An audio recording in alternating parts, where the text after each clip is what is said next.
శ్రీకృష్ణ స్వరూపమైన సభకు నమస్కారము. మా ఎలవేల్పులైన శ్రీ మల్లిన సూర్యనారాయణ సుబ్బాయమ్మ దంపతుల దివ్య ఆశీస్సులతో మా గురుదేవుల దీవెనలతో సభను ప్రారంభించుచున్నాము. ఈరోజు వ్యాఖ్యాత్రినిగా మీ ముందుకు వచ్చిన నా పేరు సత్యవాణి. పౌరాణిక సార్వభౌమ పౌరాణిక శిరోమణి బిరుదాంగతులతో శ్రీ సోమాసి బాలగంగాధర శర్మ గారిని వేదిక మీదకు రావలసిందిగా సాదరంగా ఆహ్వానిస్తున్నాము. శ్రీ సోమాసి బాలగంగాధర శర్మ గారిని పూలమాలతో సత్కరించవలసిందిగా సుశర్మ గారిని వేడుకుంటున్నాము. గురు బ్రహ్మ గురుర్విష్ణు గురుదేవో మహేశ్వరః గురు సాక్షాత్ పరం బ్రహ్మ తస్మై శ్రీ గురవే నమః. మహాభారతంలోని ఆదిపంచకం పూర్తయిన తర్వాత యుద్ధ షట్కంలో మొదటి పర్వం భీష్మ పర్వం. భీష్మ పర్వంలో కొన్ని విశేషాలు నిన్న చెప్పుకున్నాం. ఉభయ సైన్యాలు రెండు వైపులా యుద్ధానికి సిద్ధమై నిలబడున్నాయి. కత్తులు కటార్లు భీకరములైనటువంటి మారణాయుధాలతో సిద్ధమై ఉన్నారు ఇరుపక్షాలలో. శ్రీకృష్ణస్వామిని అర్జునుడు ఒక కోరిక కోరాడు. సేనయోరుభయోర్మధ్యే రథం స్థాపయమేచ్యుత యావదేతాన్నిరీక్షేహం.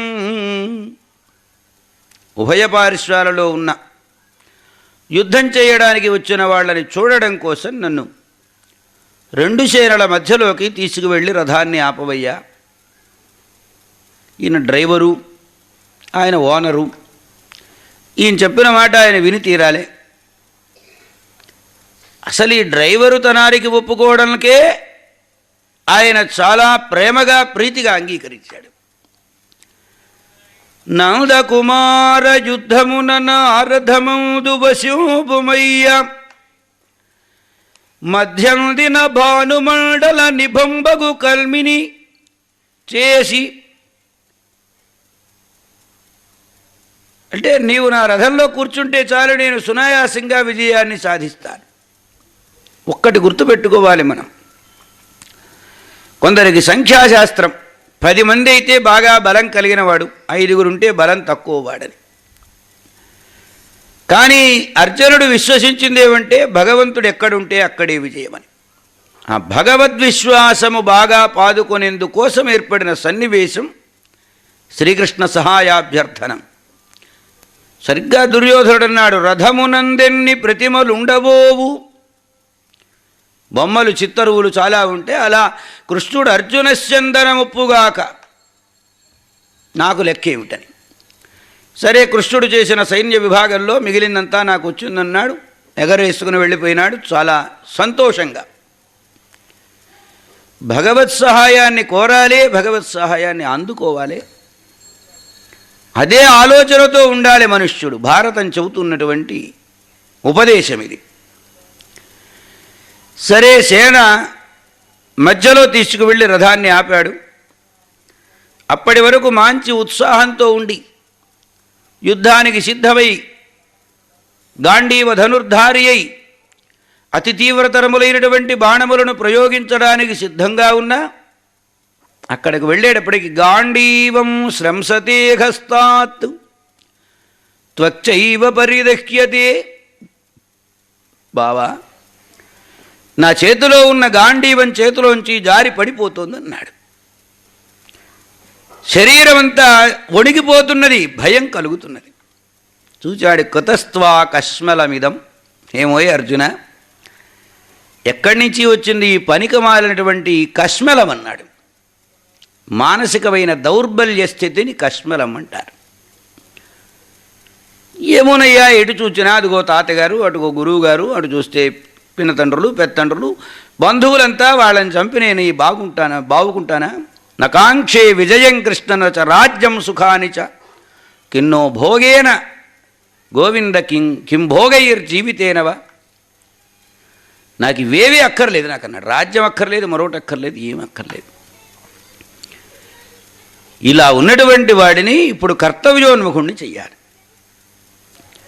ఆ కర్తవ్యోన్ముఖ బోధలోనే శ్రీకృష్ణస్వామి మొట్టమొదట ఎన్నుకున్నటువంటి మార్గం సాంఖ్యయోగం. మనకు 18 అధ్యాయాలు భగవద్గీత స్థూలంగా వివరించి చెబుతా. అంటే విస్తరించి అని కాదు, సంగ్రహించే చెప్పాలి ఉన్న సమయాన్ని బట్టి. ప్రతి అధ్యాయానికి చివరిలో ఇది శ్రీమద్భగవద్గీతాసు ఉపనిషత్సు బ్రహ్మ విద్యాయాం యోగశాస్త్రే శ్రీకృష్ణార్జున సంవాదే ఇది ఈ విధముగా శ్రీమత్ సంపత్కరమైన శోభావంతమైన సద్గుణ శ్రేష్టమైన భగవద్గీతాసు భగవంతుడు చెప్పిన గీతములయందు. ఏమిటివి భగవద్గీతములంటే ఉపనిషత్సు. రాత్రి చెప్పుకున్నాం. సర్వోపనిషదో గావః దోగ్ధా గోపాలనందన పార్థో వత్స సుధీర్భోక్త దుగ్ధం గీతా అమృతం మహత్. కనుక ఇది ఉపనిషత్ సారభూతమైంది కనుక ఉపనిషత్సు. ఉపనిషత్తులలో ఏమి చెప్పారు? బ్రహ్మ విద్యాయాం, బ్రహ్మ విషయకమైనటువంటి తెలియదగిన జ్ఞానాన్ని గురించి చెప్పారు. అంతటితో ఊరుకోవచ్చు. యోగశాస్త్రే, యోగశాస్త్రం అన్నారు. పతంజలి మహర్షి ఒక యోగశాస్త్రం చెప్పాడు లోకానికి. యోగశ్చిత్తవృత్తి నిరోధ, అక్కడి నుంచి ప్రారంభించి చిత్తవృత్తిని మార్గంలో సక్రమంగా ఎలా పెట్టాలో, దానికి ఏమేం చెయ్యాలో, యమనియమాసన ప్రాణాయామ ప్రత్యాహార ధారణ ధ్యాన సమాధి అష్టాంగ యోగ విషయాలన్నింటినీ వివరించి చెప్పారు. ఆ యోగం వేరు, ఈ యోగం వేరు.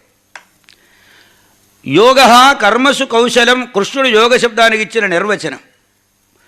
నీవు చేసే పని కొంచెం తెలివిగా చేయడం ఏదైతే ఉన్నదో దానికి యోగం. అర్జున విషాద యోగ, విషాదమును యోగంగా మార్చుకోవడం అంటే నీకు బ్రహ్మ విషయక జ్ఞానము స్థిరీభూతమయ్యేటందుకు నీకొచ్చిన విషాదాన్ని అనుకూల మార్గంలోకి మార్చుకోవడం ఏదైతే ఉందో దానికి విషాదయోగం అని పేరు. సాంఖ్యయోగ, సాంఖ్య శబ్దమునకు జ్ఞానము అనే అర్థం చెప్పారు. ఉపనిషత్తుల సారంగా చెప్పబడిన జ్ఞానమునకే సాంఖ్యము అని పేరు భగవద్గీతలో. అటువంటి సాంఖ్య జ్ఞానమును మొత్తము యోగంగా మార్చి చూపించాడు భగవంతుడు. రామరంభం ఎత్తుగడలో శంకరుల వారు వ్యాఖ్యానం ఈ శ్లోకం నుంచే మొదలుపెట్టారు. అశోచ్యానన్వశోచస్త్వం ప్రజ్ఞావాదాంశ్చ భాషసే గతాసూ నగతాసూశ్చ నానుశోచంతి పండితాః. అశోచ్యాన్ ఏడవకూడని వాళ్లను గూర్చి, అశోచ ఏడుస్తున్నావు నువ్వు అన్నాడు. ఏడవకూడని వాళ్ళెవరు? ఈయనెందుకు ఏడుస్తున్నాడు? ఈ భీష్మద్రోణాదులందరినీ నేను చంపేయాల్సి వస్తుంది, నా చేతిలో వాళ్ళు చస్తారని కదా ఏడుస్తున్నావు. ఇది పెడవాదం అన్నాడు. బాగా తెలివిగల వాళ్ళం అనుకునే తెలివి తక్కువ వాళ్ళ మాటలివి.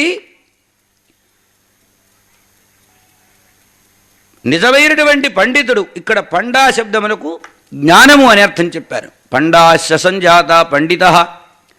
ఈ పండిత శబ్దానికి ఒక చోట ఒక నిర్వచనం కూడా చెప్పారు. పండితా సమదర్శిన సునిచైవ స్వపాకీచ పండితా సమదర్శిన. ఉపాధిగతమైనటువంటి భేదం ఎలాగా ఉంటుంది, దాన్ని నువ్వు తీసేయలేవు. కానీ పండితుల యందు, పామరుల యందు, సుని కుక్కయందు, గవి గోవునందు, హస్తిని ఏనుగునందు కూడా ఉన్నది ఒక్కటే, సమం బ్రహ్మ. ఈ జ్ఞానం ఎవరికైతే ఉంటుందో వాడిని పండితుడు అన్నారు.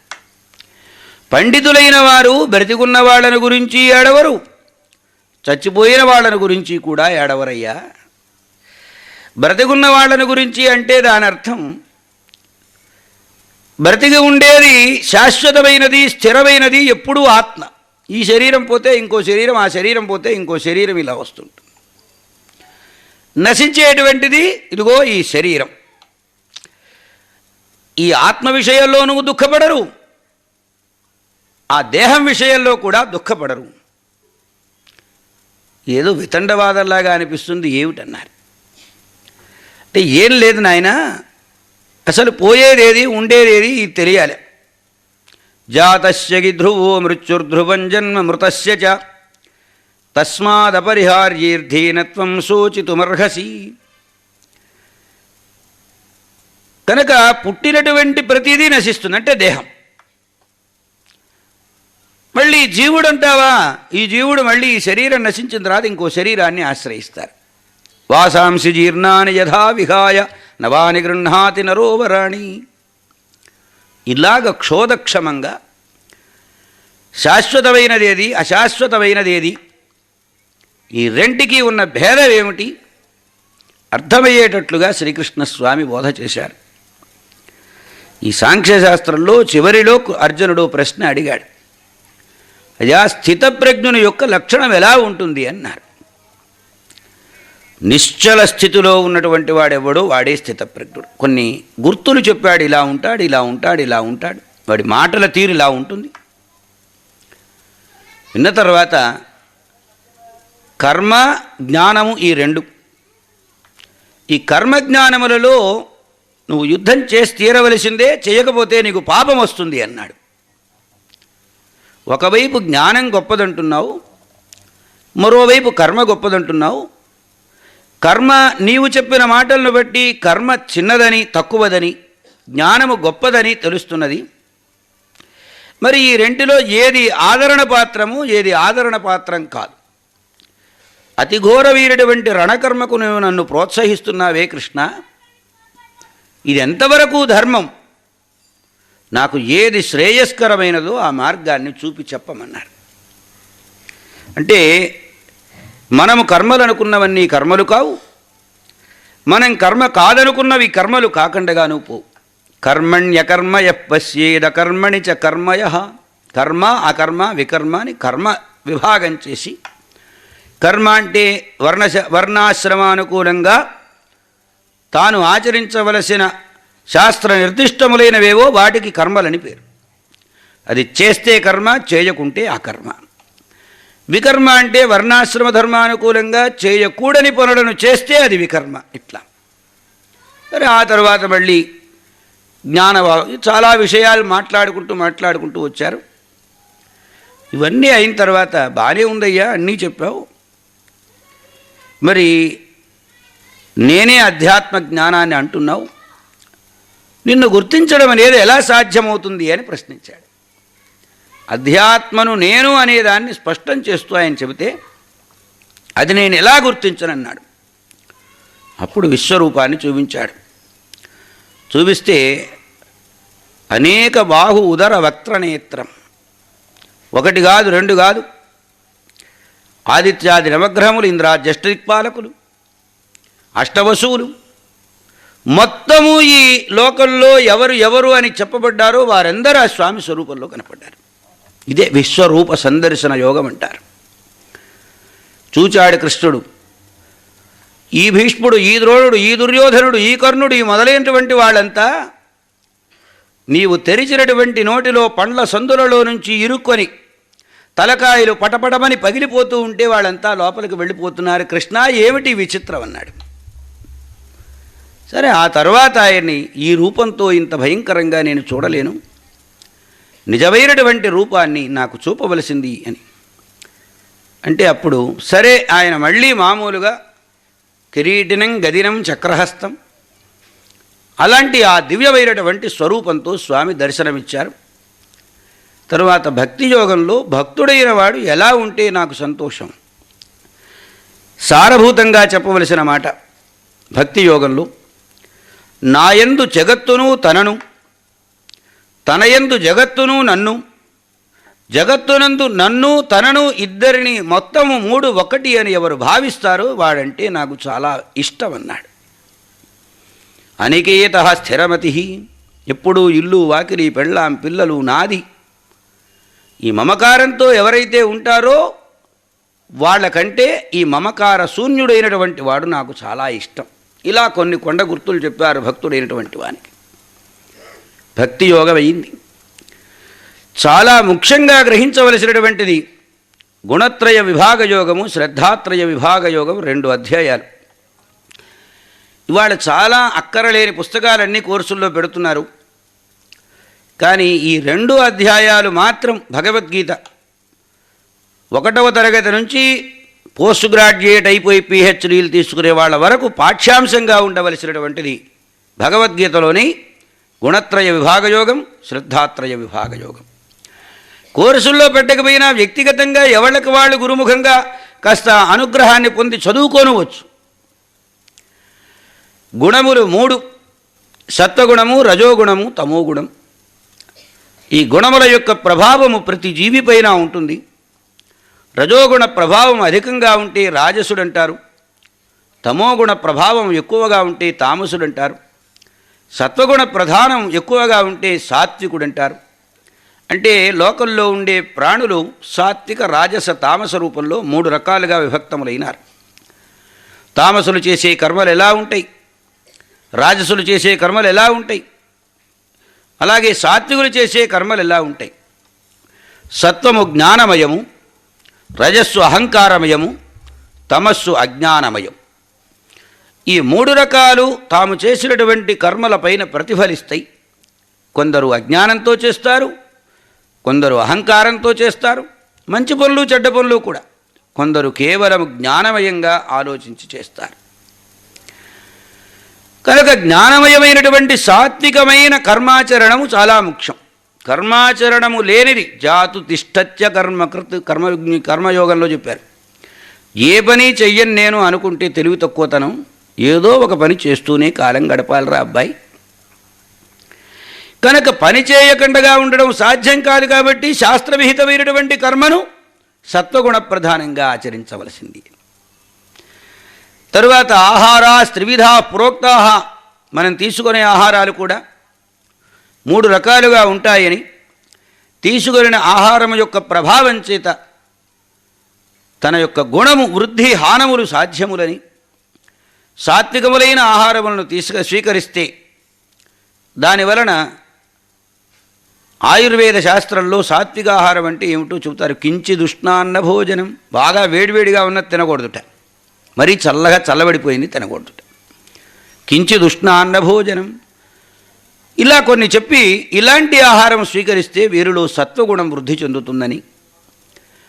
కటు తీక్ష్ణ కషాయ ఆమ్ల లవణ అచ్చుల్బణై, ఈ చెప్పినటువంటి కారము, ఉప్పు, పులుపు ఇలాంటి పదార్థాలను తినట్లయితే రజోగుణం బాగా వృద్ధి చెందుతుందని.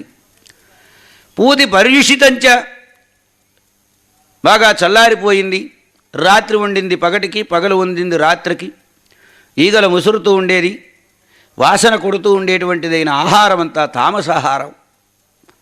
కనుక ఏది స్వీకరించాలి అనేదాన్ని నిర్ధారణం చేసి సాత్వికాహారం వలన సత్వగుణము, జ్ఞాన వికాసం సాధ్యమవుతుందని చెప్పారు. అలాగే శ్రద్ధాత్రయ విభాగ యోగంలో కూడా 3 రకాల శ్రద్ధ ఉంటుంది. సాత్వికీ శ్రద్ధ, రాజసీ శ్రద్ధ, తామసీ శ్రద్ధ. రాజసీ శ్రద్ధ ఎలా ఉంటుంది? అలాగనే తపస్సు, రాజస తపస్సు, తామస తపస్సు, సాత్విక తపస్సు. వాంగ్మయమైనటువంటి తపస్సు వాచిక తపస్సు అంటారు. కాయిక తపస్సు శరీరంతో చేసేటువంటి తపస్సు. ఇలా భిన్న విభిన్నములైన రీతులు ఎన్ని ఉంటాయో వాటిని అన్నింటినీ కూడా చెప్పి క్రమసాధ్యమైనటువంటి కర్మ పరిత్యాగం, కర్మ సంఘ పరిత్యాగం ఒకటి, కర్మ పరిత్యాగం ఒకటి, 2 మార్గాలు.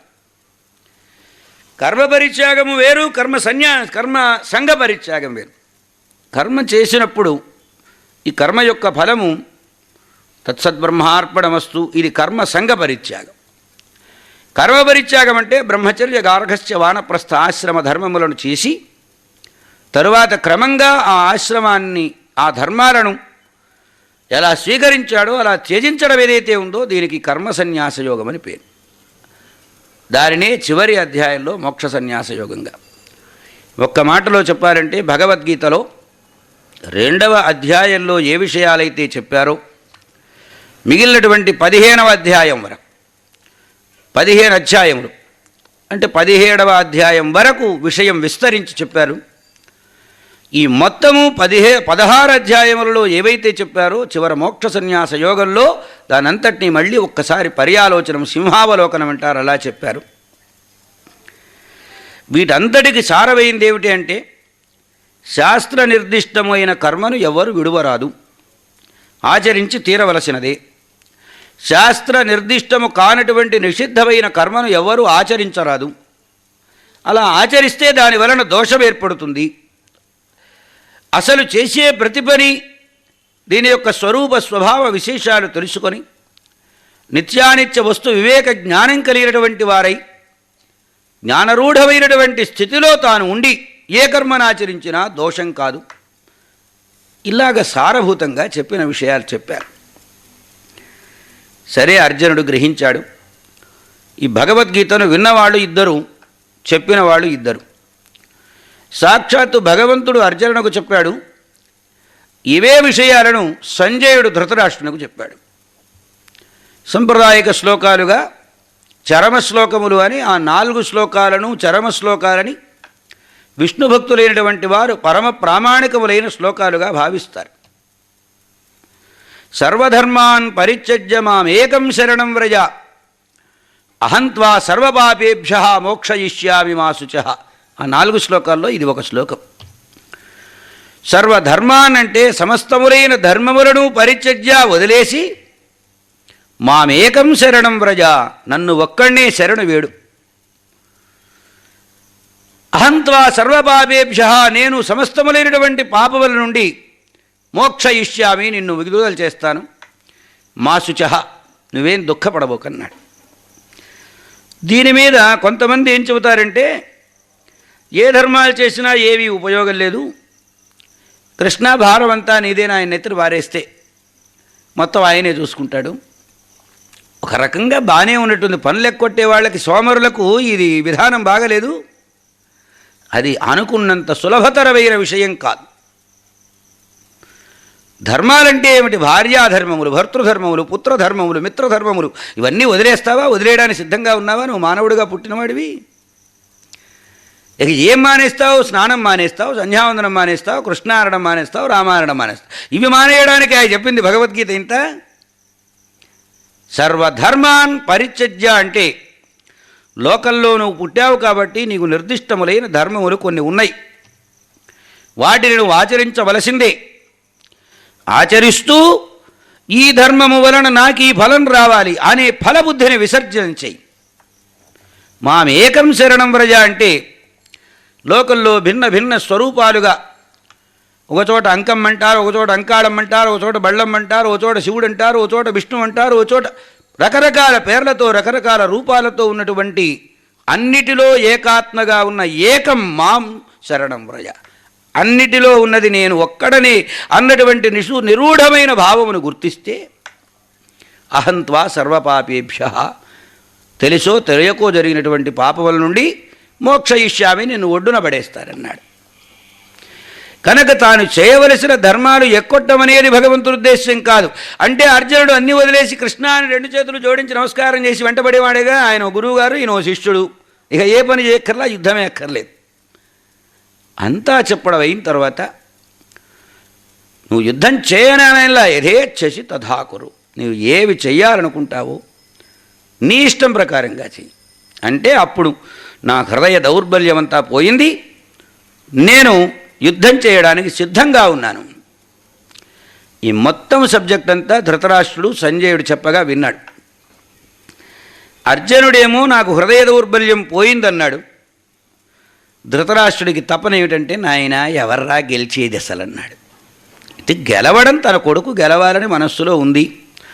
గెలుస్తాడా గెలవడా అని ఒక శంక ఉన్నది. ఈ శంక వాడు పొలవాలేదిలేవయ్యా నీ కొడుకే గెలుస్తాడని ఒక్క మాట అంటాడేమో, వీడి నోటి చలవతోనైనా వాడు గెలిస్తే చాలు, రాజ్యం మొత్తం హాయిగా నా కొడుకు ఏలుకుంటాడు. ఇది ఆలోచన ధృతరాష్ట్రుడిది. ధృతం రాష్ట్రం ఏన సహ ధృతరాష్ట్ర, ఈ శరీరాన్ని ధరించినటువంటి శరీర తాదాత్మ్య అభిమానం కలిగిన గుడ్డి జీవునకు ప్రతీక అయినటువంటి వాడు ధృతరాష్ట్రుడు. దుర్యోధన దుఃఖేనాపి యోద్ధమశక్య దుర్యోధన, మీరు ఎంతైనా మంచి చెప్పండి, వాడితో పోరాడి గెలవడం, వాడి మూర్ఖత్వాన్ని తగ్గించడం ఎవరి వలన సాధ్యం కాదు. అందుకని వాడు దుర్యోధనుడన్నాను. యుధిష్ఠిర యుద్ధంలో స్థిరమైనటువంటి వాడు, ఘర్షణ ఏర్పడినప్పుడు ఖచ్చితంగా విజయాన్ని సాధించేటువంటి వాడు. అర్జున శుద్ధ సత్వ ప్రధానమైన గుణం కలిగినటువంటి వాడు. ఇలా విభాగం చేసి చూస్తే సరే, మొత్తం మీద సంజయుడు సారభూతంగా చెప్పిన మాట, యత్ర యోగేశ్వర కృష్ణ యత్ర పార్థ ధనుర్ధర తత్ర శ్రీ విజయ భూతి ధ్రువా నీతిర్మతిర్మమ. ఎక్కడైతే కృష్ణుడున్నాడో, అర్జునుడున్నాడో ధనుర్ధారి, అక్కడ తప్పక విజయం లభిస్తుంది. అంటే జయించేది పాండవులే కాని కౌరవులు కాదు అని స్పష్టంగా చెప్పినట్లయింది. అసలే దుఃఖప్రాణి, ఏడుస్తుండేవాడు, ఇంకా కాస్త ఏడిపించి వదిలేశాడు. ఇక్కడి కథ ఇది. భగవద్గీత స్వరూపం సంగ్రహంగా మాత్రం మనవి చేశాను. అయ్యో ఇది చెప్పలేదే అని అనుకునే అవకాశం లేదు ఇక్కడ. ఎందుకనంటే ఇదే భగవద్గీతని సంవత్సరం చెప్పాను ఒకచోట, ఒక్క శ్లోకం 2 శ్లోకాలు అట్లా. సరే, ఆ సభ వేరు, ఆ సమయం వేరు, దాన్ని బట్టి. ప్రకృతానికి వస్తే ఇక తరువాతి కథా భాగం ఇది. సరే, కృష్ణుడు వచ్చాడు, ఈ చెప్పవలసిన మాటలు చెప్పాడు. అర్జునుడు సమాధానపడ్డాడు, యుద్ధం చేయడానికి సిద్ధమైనాడు, పునరుత్సాహం కలిగినవాడైనాడు. రథంలో వచ్చి కూర్చున్నాడు. మీకు కంపారిజన్గా ఒక సన్నివేశం చెప్పాలి ఇక్కడ. మొన్న విరాట పర్వం విన్నారు మీరు. విరాట పర్వంలో రథంలో కూర్చున్న రధికుడు ఉత్తరుడు ఈ మొత్తం వీళ్ళనందరినీ నేనే జయిస్తానన్నాడు. ఆయనకి సారథిగా వచ్చినవాడు అర్జునుడు. సరే, వాడు వచ్చి చివరికి నా వల్ల కాదన్నాడు, అక్కడ బారేశాడు, దూకి పారిపోయినాడు. నువ్వు కూర్చోవయ్యా, ఊరికే పగ్గాలు పట్టుకొని నేను చూసుకుంటాను మిగిలిన కథ అన్నాడు. అర్జునుడు వచ్చి యుద్ధం చేసి కౌరవులందరినీ జయించాడు. ప్రిలిమినరీ ఎగ్జామినేషన్స్ అయిపోయినాయి, పాండవుల జయం సూచితమైంది. ఇది ఫైనల్ ఎగ్జామినేషన్, చావు రేవు తేల్చుకునే చోటిది. ప్రిలిమినరీలో ఒక్క అర్జునుడే షడ్రథులైనటువంటి భీష్మ, ద్రోణ, కర్ణ వీళ్ళందరినీ జయించాడు. ఇక్కడికి వచ్చేటప్పటికి నాకు నా వల్ల కాదు బాబు అన్నాడు. ఈ నా వల్ల కాదు బాబు అనే మాట అక్కడ ఎందుకు అనలేదు, ఇక్కడ ఎందుకు అన్నాడు? ఇక్కడ తేలవలసిన విషయం ఇది. శ్రీకృష్ణస్వామి లోకాన్ని సముద్ధరించడం కోసం ఉత్పన్నమైనాడు. లోక సముద్ధరణం ఎలా సాధ్యమవుతుందంటే సనాతన ధర్మమును ఆశ్రయించి అనుసరించడం వల్లనే సాధ్యమవుతుంది. సనాతన ధర్మ సదా ప్రసిద్ధ ధర్మ. మనం అనుకుంటాం కాలానుగుణంగా ధర్మాలు మారిపోతాయి అని. ఏ మార్పు లేక కాలమున ఒరిపిడికి తట్టుకొని నిలబడగలిగింది ఏదో దానికి ధర్మం అని పేరు. గంధపు చెక్క అరగదీస్తే దానికి సువాసన వస్తుంది, అరిగిపోతుందేమోనని పక్కన పెడితే అది చెదలు పట్టిపోతుంది. గంధపు చెక్కను అరగదీయాలి, ఇది సనాతన ధర్మం. కనుక సనాతన ధర్మము అంటే 2 రూపాలలో చెప్పబడింది వేదములలో. ఒకటి కర్మకాండా స్వరూపము, ఒకటి బ్రహ్మకాండా స్వరూపం. కర్మకాండా స్వరూపం వేదం, సంహిత, బ్రాహ్మణము, ఆరణ్యక భాగం చేత చెప్పబడింది. ఈ 3 చెప్పబడిన వేద మంత్రాలన్నింటికీ ఏదో ఒక కర్మకు ఒక చోట వినియోగం చెప్పబడింది. మార్జనే వినియోగ, జపే వినియోగ, ప్రోక్షణే వినియోగ మంత్రాలన్నింటికి. ఉపనిషత్తులలో చెప్పబడింది ఒక్క మంత్రానికి కూడా ఎక్కడా ఈ మంత్రాన్ని ఇక్కడ వినియోగించు అని చెప్పల. ఏకం ఏవ అద్వితీయం బ్రహ్మ, సత్యం జ్ఞానం అనంతం బ్రహ్మ అన్ని తెలుసుకునేవే. వేదము 2 భాగాలు చేస్తే మొదటిది 3 భాగాలైతే ఈ 3 భాగములలోగా చెప్పబడినటువంటి మొదటి భాగం కర్మాచరణానుకూలమైనది. రెండవదైనటువంటి చివరిది వేదాంతములుగా చెప్పబడే ఉపనిషత్తులన్నీ అర్ధస్వరూపమైనటువంటి పరమాత్మను గురించి తెలియచెప్పేటువంటిది. ఇది స్థూలంగా భగవద్గీతలో నిర్ణయించి చెప్పిన విషయం ఇది. కర్మకాండోయం భవతి, జ్ఞానకాండోయం భవతి. ఇందులో ఒకటి ఎక్కువ ఒకటి తక్కువ అనేది లేదు. ద్వివిధే నిష్ఠ 2 రకాల నిష్టలు ఉన్నాయన్నారు. కనుక లోకేస్మిన్ ద్వివిధా నిష్ఠ అని వేద స్వరూపాన్ని అలా ముద్ద చేసి అర్జునుడికి అందించాడు. ఇది అర్థం చేసుకున్నాడు కృష్ణుడు. సర్వోపనిషదో గావః, ఉపనిషత్తుల సారమంతా పిండి చూపించాలి గనుక అలా మోహం కల్పనం చేశాడు అర్జునునకు. అంతకుముందు లేనిది ఇప్పుడు ఎందుకు వచ్చిందంటే కృష్ణ కల్పితమైన వ్యామోహం కలిగినటువంటి వాడు కావడం చేత. మోహితుడైనటువంటి అతడు అందుకనే యశ్రేయస్యాత్, నాకు ఏది శ్రేయస్సు కలిగిస్తుందో అది చెప్పవలసింది అని అడిగాడు. శిష్యస్తేహం సాధిమాం త్వాం ప్రపన్నం, నేను నీకు శిష్యుణ్ణి అన్నాడు, సరెండర్ అయినానన్నాడు. అప్పుడు బోధ మొదలుపెట్టాడు. గురు శిష్య విధానంలో బోధ చేయదగినది, బోధ పొందదగినది అయిన విషయం ఇది. ఇక్కడ సంజయుడు గురువు కాదు, ధృతరాష్ట్రుడు శిష్యుడు కాదు. అర్జునుడు శిష్యుడు, శ్రీకృష్ణ పరమాత్మ గురువు. ఇది అందింది విద్య. నీకు విద్య చెప్పేవాడు కూలి మనిషిని పెట్టుకొని చెప్పించుకుంటే నీకు అందదు విద్య. ఖచ్చితంగా గురువన్న భావన ఉంటేనే నీకు ఆ విద్యా రహస్యం తెలుస్తుంది. ఇది చూపించారు మనకు. అర్జునుడికి అర్థమైందే, ఆయన యుద్ధం చేశాడు. ధృతరాష్ట్రుడికి అర్థం కాలేదు. ఏదో చెబుతున్నావురా నాయన, ఇదేదో వెనక విన్న మాటలాగానే ఉన్నాయి, కానీ ఎవరు చేయిస్తారా? మళ్ళీ మొదటికి వచ్చాడు వ్యవహారం. అర్థం కావాలంటే గురు శిష్య సంబంధంతోనే విద్యా రహస్యాలు అర్థమవుతాయి, మిగిలింది అర్థం కాదు. ఇక భగవద్గీత పూర్తయిన తరువాతి కథాభాగం పర్వము భీష్మ పర్వం గనుక సైనికులు ఇరువైపులా కూడా సిద్ధంగా ఉన్నారు. మనోధర్మం వేరు, ఆత్మధర్మం వేరు, శరీర ధర్మం వేరు. వాటిని మూడుగా విభాగం చేసుకునేటువంటి వాళ్ళెవరో వాళ్ళు బాగుపడతారు. అన్నింటినీ కలగాపులగంగా కాక్టైల్గా చేసుకున్న వాళ్ళు ఎవరో వాళ్ళు బాగుపడరు. ఇది చూపించారు భారతంలో. భీష్ముడి ప్రస్తావన వచ్చింది కాబట్టి భీష్ముడిని గురించిన కొన్ని మాటలైనా చెప్పుకోవాలి, ఆయన కథ గురించి చెప్పుకోవాలి. సందర్భం, భీష్ముడు అనేటువంటి వాడు ఆది పర్వంలో ప్రారంభం. ఆ పాత్ర ఆనుశాసనిక పర్వము వరకు విస్తరించి ఉన్నది భీష్ముని కథ. ఇలా విస్తరించినటువంటి ఈ కథలో ఎక్కడి నుంచి ఎత్తుకోవాలి కథ? మహాభిషుడు అని ఒక మహారాజు, ఆయన యోగాభ్యాసం చేత తపస్సు చేసుకుంటున్నటువంటి వాడు ఈ లోకాన్ని విడిచి బ్రహ్మలోకానికి వెళ్ళాడు. సందర్భంలో బ్రహ్మలోకంలో బ్రహ్మాండమైన సభ జరుగుతున్నది. అందరూ కూర్చున్నారు, అందరూ వింటున్నారు. చాలా క్రమశిక్షణ కలిగిన సభ. ఆ సభలోకి మధ్యలో గంగాదేవి వచ్చింది, రూపాన్ని ధరించి. వచ్చినప్పుడు ఆ పైట కొంగు గాలికి అలా కదిలింది. సహజంగా స్త్రీని చూడకూడని స్థితిలో చూస్తే పురుషునకు మనస్సు చెలిస్తుంది, ఇది సహజం. అప్పుడు అనుకున్నాడు, ఈ అమ్మాయి చాలా బాగుంది అనుకున్నాడు.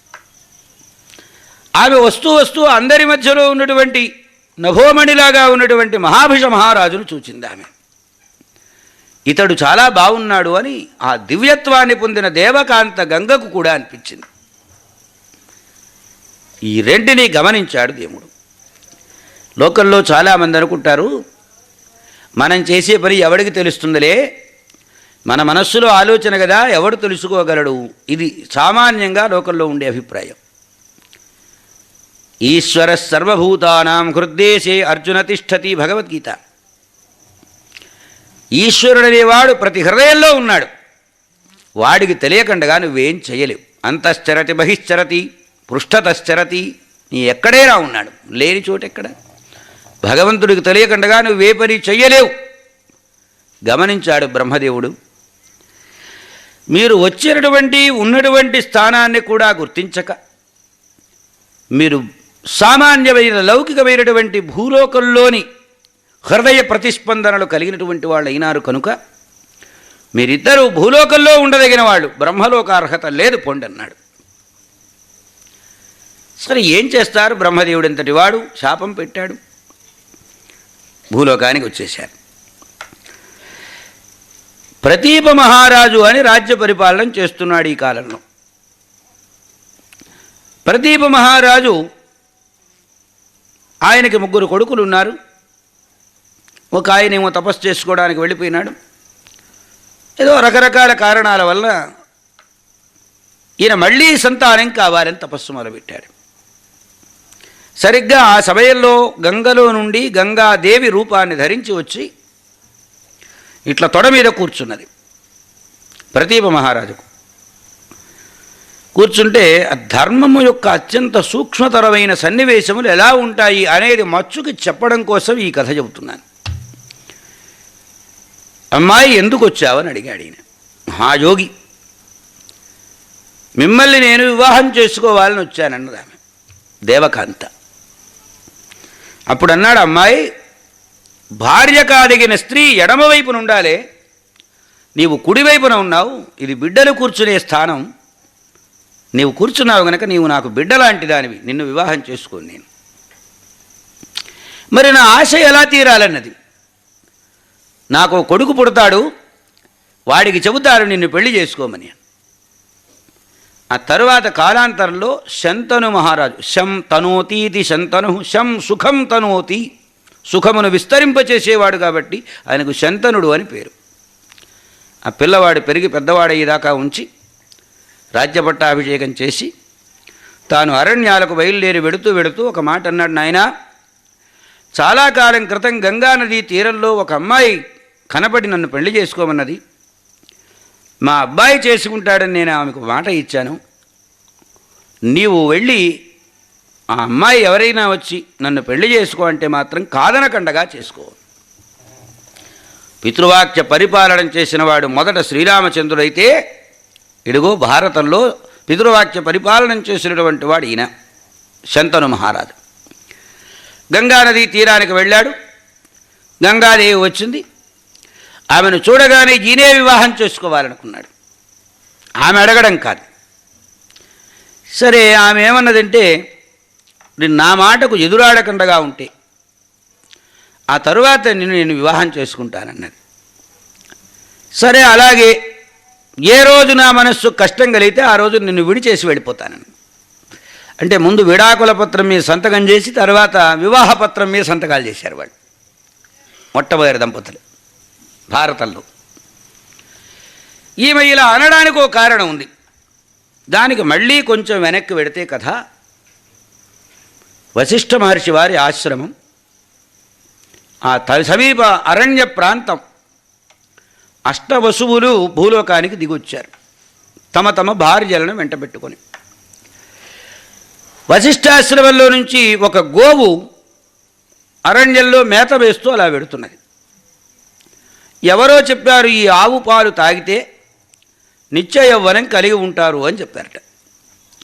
ఈ అష్టవసువులలో 8వ వాని భార్య ద్యు అనేటువంటి వాని భార్య, ఏవండి, ఈ ఆవు చాలా బాగుంది, ఈ ఆవు పాలు తాగితే నిత్య యవ్వనం ఉంటుందట. నేను దివ్యత్వాన్ని పొందాను కాబట్టి నేను ఎలాగా నిత్య యవ్వనవతిని. నాకు స్నేహితురాలున్నది, ఒక రాజకుమార్తె, దాని చేత ఈ పాలను తాగిస్తాను, అది కూడా నాతో పాటు నిత్య యవ్వనవతిగా ఉంటుంది, మీరు ఎలాగైనా ఆవును పట్టుకురండి అన్నది. భర్త అయినటువంటి వాడు పెండ్లాని చెప్పిన మాట వినాలా వినక్కర్లేదా? వినాలి. ఎంతవరకు వినొచ్చు, ఎంతవరకు వినకూడదు, వినకూడని మాట వింటే దాని పరిణామములు ఎలా ఉంటాయి, ఇది భీష్మ చరిత్ర, ఇది బీజం. సరే, ఆయన మిగిలిన అన్నలను సహాయం అడిగారు. ఏం చేద్దామన్నాడు. ఇది క్లిష్టమైన పరిస్థితి. ఒక బ్రాహ్మణుని గోవును అపహరించడం అది మామూలు మాట కాదు. అడిగితే వీళ్ళు ససేమిరా వద్దన్నారు. ఈవేమో గిల్లుతున్నది, ఏమండి ఏమిటి సంగతి, తీసుకెళ్దామా ఎప్పుడు తీసుకెళ్దాం అంటున్నది ఈమె. అంటే దానికి ఆయన బాగా బాధపడి అన్నల దగ్గర మొరబెట్టుకుంటే, పోనీలే తమ్ముడు దుఃఖపడుతున్నాడు, ఏడుస్తున్నాడు, వాడి కోరిక తీరిస్తే పోతుందని వాళ్ళు కూడా సహకరించారు. కర్త కారయితా చైవ ప్రేరకశ్చ అనుమోదక సుకృతే దుష్కృతే చైవ చత్వార సమభాగిన. ఈ గోవును అపహరించిన వాడు ద్యు, వీడు 8వ వాడు. అపహరించడానికి అంగీకారాన్ని తెలిపినటువంటి వాళ్ళు, సహకరించినటువంటి వాళ్ళు. సరే, గోవును అపహరించారు, తీసుకువెళ్ళారు. సాయంత్రం వరకు గోవు ఇంటికి రాలేదు. ఎందువలన ఇలా రాలేదని ఆయన కళ్ళు మూసుకొని అలా జ్ఞానదృష్టితో చూచారు వశిష్ఠుల వారు. వసితిష్ఠత కామక్రోధౌ యస్య సహా వశిష్ఠ. ఇక్కడ మనం గ్రహించవలసిన విషయాలు చాలా ఉన్నాయి. కామము క్రోధము ఈ రెండు ఎవడికి అదుపులో ఉంటాయో అట్టివాడు వశిష్ఠుడు. ఆయన కోపగించి శాపం పెట్టాడు. అంటే కోపం అదుపులో ఉండడం అంటే అసలు కోపం రాకపోవడం అని అర్థం కాదు.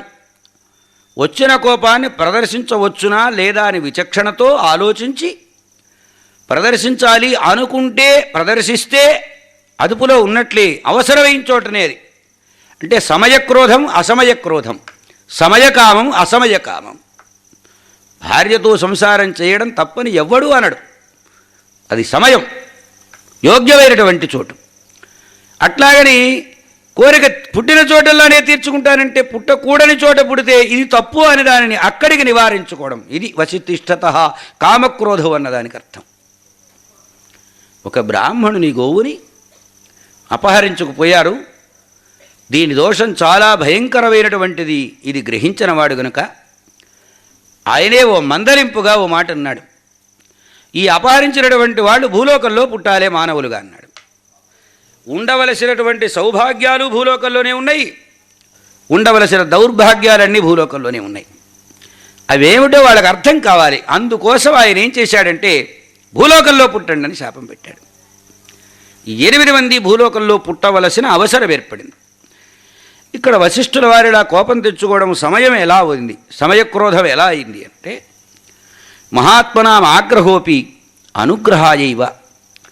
ఒక తల్లి తండ్రి, రే నేను వచ్చేటప్పటికి పాఠం కనుక అప్పచెప్పకపోయినామంటే వీపు చీరేస్తానంటాడు తండ్రి. చంపేస్తానంటుంది తల్లి. చంపేస్తారా అంటే వాడు అలా బెదిరిస్తేనైనా కనీసం చదువుతాడు, పాఠం అప్పచెప్తాడు. ఈ దృష్టి కనుక పెద్దలైనటువంటి వారికి కోపం వస్తే అది పిన్నలైనటువంటి వారికి శ్రేయస్సును కలగజేస్తుంది. అది అనుగ్రహమే తప్ప ఆగ్రహం కాదు. ఇంకా సివియర్గా అనుభవించవలసినటువంటి నష్టం మినిమైజ్ చేయబడింది. దాని అర్థం అది. శాపం పెట్టాడంటే ఒక చట్టంలో బిగించేసి ఇంతవరకు దుఃఖం అనుభవించక తప్పదు అని, లేకపోతే ఇంకా తీవ్రతరమైనటువంటి దుఃఖం ఉంటుంది. ఇలా చట్టంలో బిగించబడినటువంటి ఈ శాపము నుండి, శాపం ఎలాగా తప్పదు గనక సులభంగా తప్పించుకునేందుకు ఏమిటి ఉపాయమని 8 మంది కలిసి భూలోకానికి వస్తున్న గంగాదేవికి ఎదురు వెళ్ళారు. ఆ గంగాదేవి, నాయన ఏమిటి ఇలా వచ్చారు? అమ్మా, మేమందరం నీకు పిల్లలుగా పుట్టాలి, అది వరంగా ఇవ్వమన్నారు. దానికేం భాగ్యం నాయన, కంటాన్లే. ఆమె భూలోకానికి రాదలుచుకుందిగా, కంటాన్లే, అలాగేనండి. అయితే ఒక చిన్న షరతు తల్లి, మేము ఎక్కువ కాలం భూలోకంలో ఉండలే. వశిష్ఠుల వారు భూలోకంలో జన్మించమని శాపం పెట్టారు. శాపం ప్రకారంగా మేము భూలోకంలో జన్మించాలే, నీ గర్భమునందు జన్మిస్తాం. అయితే జన్మించిన వెంటనే మమ్మల్ని చంపేయాలి, ఇది షరతు. అలా అయితే నీవు అంగీకరిస్తే నీ గర్భమునందు పుట్టి మా శాపాన్ని విముక్తం చేసుకుంటాను. గంగాదేవి చాలా గొప్పది, చాలా పవిత్రురాలు. వశీలు చాలా తెలివిగలిగినటువంటి వాళ్ళు. ఇంత వ్యవహారం ఉన్నా ఇది తప్పించడం ఎవరి వలన సాధ్యం కాదు. ఒక్క మాట అన్నదాన్ని, అబ్బాయి మరి 8 మంది కొడుకులు అందరినీ చంపేస్తారనుకో, ఎవరికి కంటానో వాడికి ఏం మిగిలింది? కనుక ఇందులో చివరివాడు మిగలక తప్పదు, వాడిని మాత్రం భూలోకంలో ఉంచాల్సిందే. అలా మీకు అంగీకరిస్తే నే కంటానన్నది. ఇప్పుడు ఇందాక చెప్పుకున్నామే, కర్త కారయిత చేయవాని. అపహరించిన వాడు ద్యు అనేటువంటి వాడు, అతడే భీష్ముడుగా జన్మించాడు. సరే, గంగా శంతనులిద్దరికీ వివాహం జరిగింది, పిల్లలు పుట్టారు. పుట్టిన పిల్లవాడిని పుట్టినట్లుగా తీసుకెళ్ళి గంగలో పడేయడం మొదలుపెట్టింది. ఈ వ్యామోహం ఉన్నది ఈయనకు. ఎక్కడ వద్దు అంటే అక్కడి నుంచి వెళ్ళిపోతుందేమో ఆమె భయం. 1, 2, 3, 4, 5, 6, 7 సంతానములు పుట్టి వాళ్ళను గంగలో పడేసేంత వరకు సహించాడు పాపం ఆయన. 8వ సంతానం పుట్టింది. ఇది చెప్పాంగా, ఇది ముఖ్యమని. సరిగ్గా 8వ సంతానాన్ని కూడా కని తీసుకెళ్ళి గంగలో పారేయడానికి ఎడుతున్నది. ఆగక్కడ అన్నాడు, చేయబట్టుకున్నాడు. ఏమిటి పని? నువ్వు రాక్షసులాగా ఉన్నావు, తల్లిలాగా కనపట్టలేదు. 9 మాసములు గర్భమునందు ధరించి ఆ బిడ్డను గంగలో పాడేసేటువంటి తల్లిని నిన్నే చూస్తున్నాను, ఏమిటి దౌర్భాగ్యం అన్నాడు. అనేటప్పటికీ, నువ్వు నా మాట ధిక్కరించావు కాబట్టి నిన్ను వదిలేసే పోతున్నా, అయితే ఈ పిల్లవాడు నీ పిల్లవాడు, విద్యాబుద్ధులను నేర్పి నీకు అప్పగిస్తా అని పిల్లవాడితో సహా దృశ్యమైపోయింది. ఎన్ని తమాషాలున్నాయి. ఇది ఆది పర్వంలోని కథ, దానికి కొనసాగింపు ఆది పర్వంలోనే. అంటే ఏమండి, ఆది పర్వం ఇంకొక ఆయన చెప్పారు కదా, మళ్ళీ మీకెందుకండి? ఏ చెప్పినా చెప్పవలసిన విషయాలు ఎప్పుడు మిగిలే ఉంటాయి, ఎవరు చెప్పినా ఉంటాయి. భీష్మపర్వం నేను చెబుతున్నానంటే భీష్మపర్వంలో విషయం ఇంకెవ్వరు ఏం చెప్పకూడదని కాదుగా, అనుబంధం ఉన్నది కాబట్టి భీష్మపర్వం దాని స్థాయి కోసం భీష్మునకు సంబంధించిన కథాభాగాన్ని వివరిస్తున్నా. కథలో ఉన్న మెలికలు రహస్యాలేవో అవి తెలియాలి ముఖ్యంగా. సరే, ఆ విధంగా పిల్లవాడిని తీసుకు వెళ్ళిపోయిన తర్వాత కొంతకాలం అయింది. మళ్ళీ అరణ్యానికి వేటకు వెళ్ళాడు. గంగానది బాగా మెర్రుగా ఒడ్డులను ఉరుసుకొని ప్రవహిస్తున్నది. పల్లానికి ప్రవహించాలి నీరు. ఇంత మెర్రుగా ఉందంటే ఎవడో అక్కడ పైన ఆనకట్ట కట్టినట్టున్నాడని ఆ దిగువకు వచ్చాడు. వస్తే ఒక అబ్బాయి బాణాలతోటి అడ్డుకట్ట వేశాడు. గంగానది ఆగిపోయింది. అక్కడి నుంచి పైకే ప్రవాహం కానీ కిందకు వెళ్ళే దారి లేని పరిస్థితి ఏర్పడింది. ఎవరబ్బాయి నువ్వు, ఏమిటి అని అడిగాడు. ఈ లోపల గంగాదేవి వచ్చింది. నీ కొడుకేనన్నది అప్పగించింది, వెళ్ళిపోయింది. అతడి పేరు దేవవ్రతుడు అన్నారు. వశిష్ఠుల వారి దగ్గర ఈ శాస్త్ర విద్య, పరశురాముల వారి దగ్గర అస్త్ర విద్య రెండూ పరిపూర్ణంగా నేర్చుకున్నాడు. అప్పటికి తయారు చేశాను, రాజకుమారుడుగా ఉండదగినటువంటి వాడు, నీకు అప్పగిస్తున్నాను అని చెప్పి గంగాదేవి అదృశ్యమై వెళ్ళిపోయింది.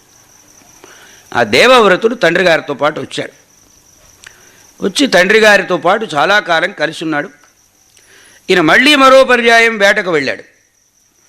వెళ్ళిన తర్వాత యమునా నది దాటవలసిన పరిస్థితి వచ్చింది. ఆ యమునా నదిని దాటేటప్పుడు అక్కడ ఒక అమ్మాయి పడవను దాటించింది. తండ్రి భోజనం చేస్తున్నాడు. అమ్మాయి ఎవరు అయ్యగారు వచ్చారు, దాటించమన్నాడు. అమ్మాయి వచ్చింది. ఆ అమ్మాయి ఇంతకు పూర్వమే పరాశర మహర్షి వలన వేదవ్యాసునకు జన్మ ఇచ్చి కన్యాత్వము భంగం కాక సుగంధభరితమైనటువంటి నల్ల కలువ పువ్వుల సువాసన వెదజల్లుతూ ఉన్నటువంటి శరీరంతో ఉన్నది. ఆమెను చూచేటప్పటికీ అమ్మాయి చాలా బాగుంది అని వ్యామోహపడ్డాడు. నువ్వెవరైనా సరే నాతో రా, నా వెంట అన్నాడు. అంటే అప్పుడు అన్నదామే, మా నాయనగారు ఉన్నారు, ఆయన్ని అడగండి, ఆయన అంగీకరిస్తే నాకేం అభ్యంతరం లేదన్నది. అంటే తండ్రి దగ్గరికి వచ్చి అడిగాడు. వాడు ఒక షరతు పెట్టాడు. మా అమ్మాయినిచ్చి నీకు పెళ్లి చేస్తావనుకోవయ్యా, రాజును తెలుసుగా, మాకేమిటి లాభం అన్నాడు. లాభం లేని పని ఎవడూ చేయడు, మాకేమిటి లాభం, నీకేం కావాలని అడిగాడు. మా అమ్మాయికి పుట్టేటువంటి పిల్లవాడికి రాజ్యం ఇస్తానంటే అప్పుడు నా కూతుర్నిచ్చి పెళ్లి చేస్తానన్నాడు. అవకాశవాదం అక్కడి నుంచి ప్రారంభమైంది. మన చేతిలో చిక్కాడు, వీడు ఇష్టపడుతున్నాడు, పెళ్లి చేసుకుంటాడు, షరతు పెడితే రాజ్యం మన మనవడికి వస్తుంది, ఇది ఆశ. ఇతడిలా కోరడంలో ఒక ఔచిత్యం ఉందన్నారు. ఇంకొంచెం వెనక్కి వెళితే ఉపరిచర వసు మహారాజు అని ఒక రాజు ఉన్నాడు. అంటే కథలకు ఎట్లా ఎన్ని లింకులు ఉంటాయో దాన్ని మెల్లిగా ఆ నులకతాడు ముళ్ళన్నీ విడదీసుకుంటూ వస్తే విషయం వస్తుంది, లేకపోతే లేదు. ఉపరిచర వసు మహారాజు ఎప్పుడూ ఆకాశంలో దేవతలిచ్చిన విమానంలో నిరంతరం తిరుగుతుండేవాడు కాబట్టి ఆయన పేరు వసువు. ఉపరిచరుడు పైన తిరిగేవాడు కనుక ఉపరిచర వసువు అని పేరు పెట్టారు ఆయన. ఒక పర్యాయం ఆయన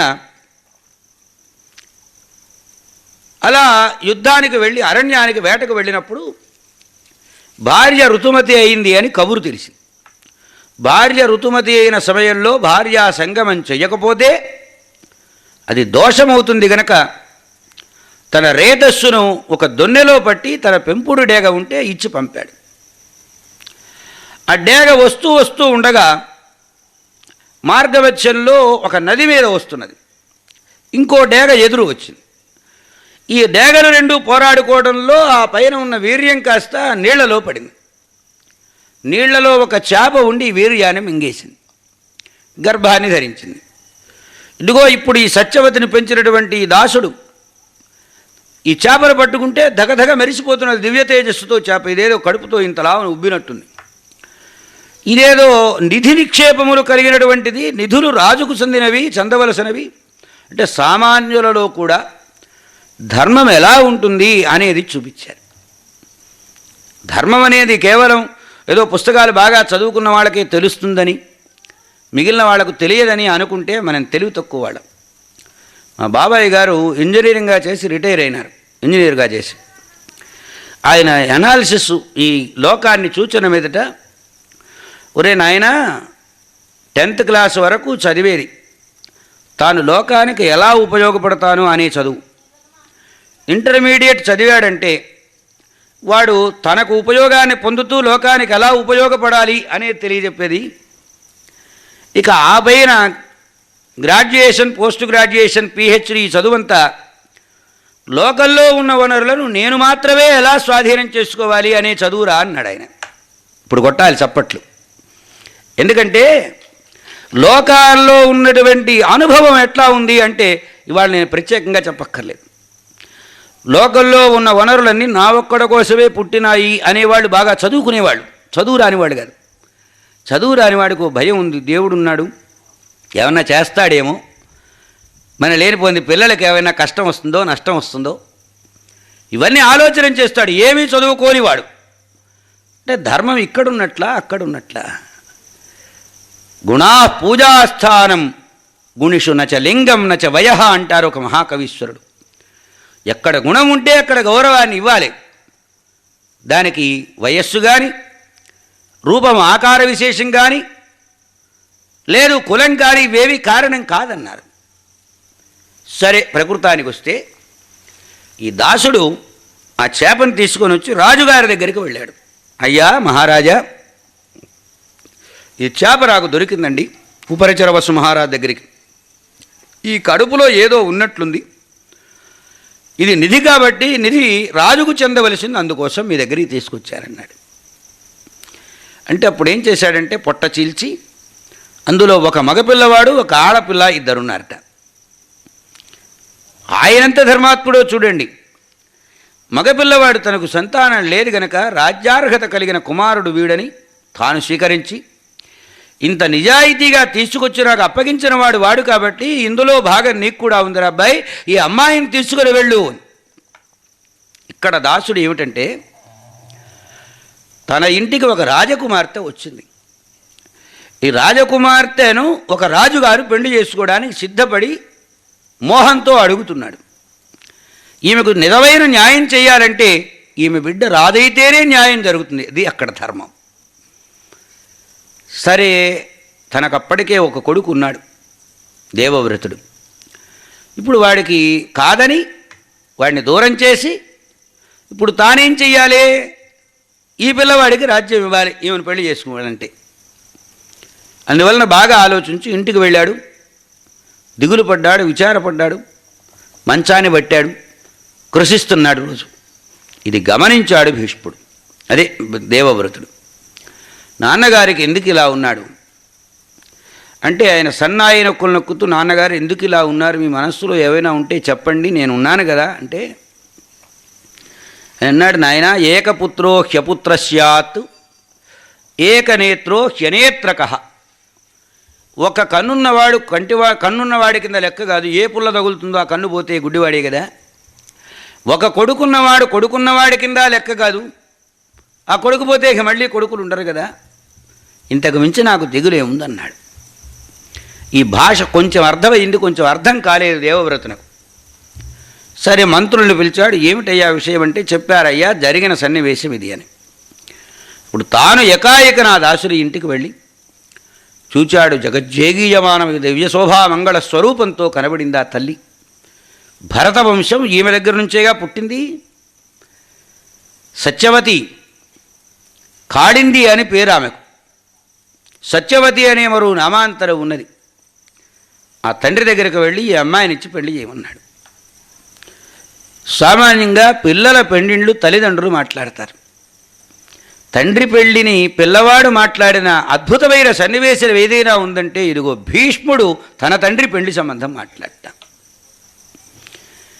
అప్పుడు ఆయన చెప్పాడు, తండ్రికి చెప్పినట్లే కొడుకు చెప్పాడు. చెబితే అప్పుడు అన్నాడు, ఈ రాజ్యం మీద నేను హక్కు వదిలేసుకుంటున్నా, నీ మనవడికే రాజ్యం వస్తుంది అంగీకరించమన్నాడు. నువ్వు వదిలేస్తావయ్యా, బాగానే ఉంది, రేపు నీ కొడుకులు పుడితే గతి ఏమిటి? అప్పుడు రాజ్యం మీద వారసత్వానికి వాడు రారా అంటే అప్పుడు అన్నాడు, అద్య ప్రభృతి బ్రహ్మచర్యంచరిష్యే. ఈ క్షణం నుంచి నే బ్రహ్మచారిగానే బ్రతుకుతా. ఎవడైనా చేయగలడా? ఆ పైనుంచి బ్రహ్మాండంగా పుష్పాలు వర్షం కురిసినాయి. భీషణమైన ప్రతిజ్ఞ చేశాడు గనక భీష్ముడు అని నామకరణం చేశారు దేవతలందరూ కలిసి. తల్లి చేసిన నామకరణం దేవవ్రతుడు, దేవతలు చేసిన నామకరణం భీష్ముడు. ఇక్కడ నుండి ఈయన భీష్ముడు అయినాడు. రే వివాహం జరిగింది. 6 తరాల మరణాలను చూచాడండి ఈయన. తన కళ్ళ ఏడ తండ్రి మరణించాడు. ఆ తండ్రికి 2 పిల్లలు, ఈ సత్యవతికి. చిత్రాంగదుడు, విచిత్ర వీర్యుడు. తండ్రి చనిపోతూ నాయనా కొంచెం జాగ్రత్తగా చూడరా పిల్లల్ని అప్పగించి చచ్చిపోయినాడు. ఈ వంశము నిలబెట్టవలసినటువంటి వాడివి, కాపాడవలసినటువంటి వాడివి నీవేరా. అక్కడ నుండి ఈ వంశ వృద్ధి ఎలా జరుగుతుంది, ఇదే ఆలోచన ఆయనకు. తను రాజ్యానికి విముఖంగా ఉంటూ రాజ్యము యొక్క క్షేమాన్ని కాపాడుతూ తమ్ములిద్దరిని కంటికి రెప్పలా కన్నబిడ్డలను చూచినట్లు చూచి వాళ్లే తన పిల్లలన్నంత ప్రీతిభావాన్ని చూపి పెంచి పెద్ద చేశాడు. ఒక్కొక్కరికి ఒక్కో స్వభావం ఉంటుంది. ఇందులో పెద్దవాడు చిత్రాంగదుడు అని పేరు. ఈ చిత్రాంగదుడనే ఇంకో గంధర్వుడు ఉన్నాడు. వీడు ఉన్నవాడు ఉన్నట్టు ఊడుకోక నా పేరు నువ్వు పెట్టుకున్నావేమిటి వాడితో యుద్ధానికి వెళ్ళాడు. ఇద్దరు యుద్ధం చేశారు. యుద్ధరంగంలో చిత్రాంగదుడు మరణించాడు. ఇప్పుడు ఇద్దరున్నారు. 2 పిల్లల్లో ఒకడు పోతే ఒకడే మిగిలాడు, విచిత్ర వీర్యుడు. ఈ ఒక్కటి దారం తెగిపోతే కృష్ణార్పణం, ఇక మళ్ళీ ఈ వంశం లేనట్టేగా. శంతను మహారాజుతో వంశం నిర్వంశం అయినట్లు లెక్క. తాను పెళ్లి చేసుకోడు, తాను బ్రహ్మచారిగా ఉంటాడు, సంతానం కనడు, వంశం నిర్వంశం అవుతుంది. ఈ వంశవృద్ధి ఎలా చేయాలి? అప్పుడు ఆయన కాశీరాజ్యాన్ని పరిపాలన చేస్తున్నటువంటి ఒక రాజుగారికి 3 కుమార్తెలు ఉన్నారని, వారిని ఇచ్చి వివాహం చేస్తే బాగుంటుందని విచిత్ర వీర్యునకు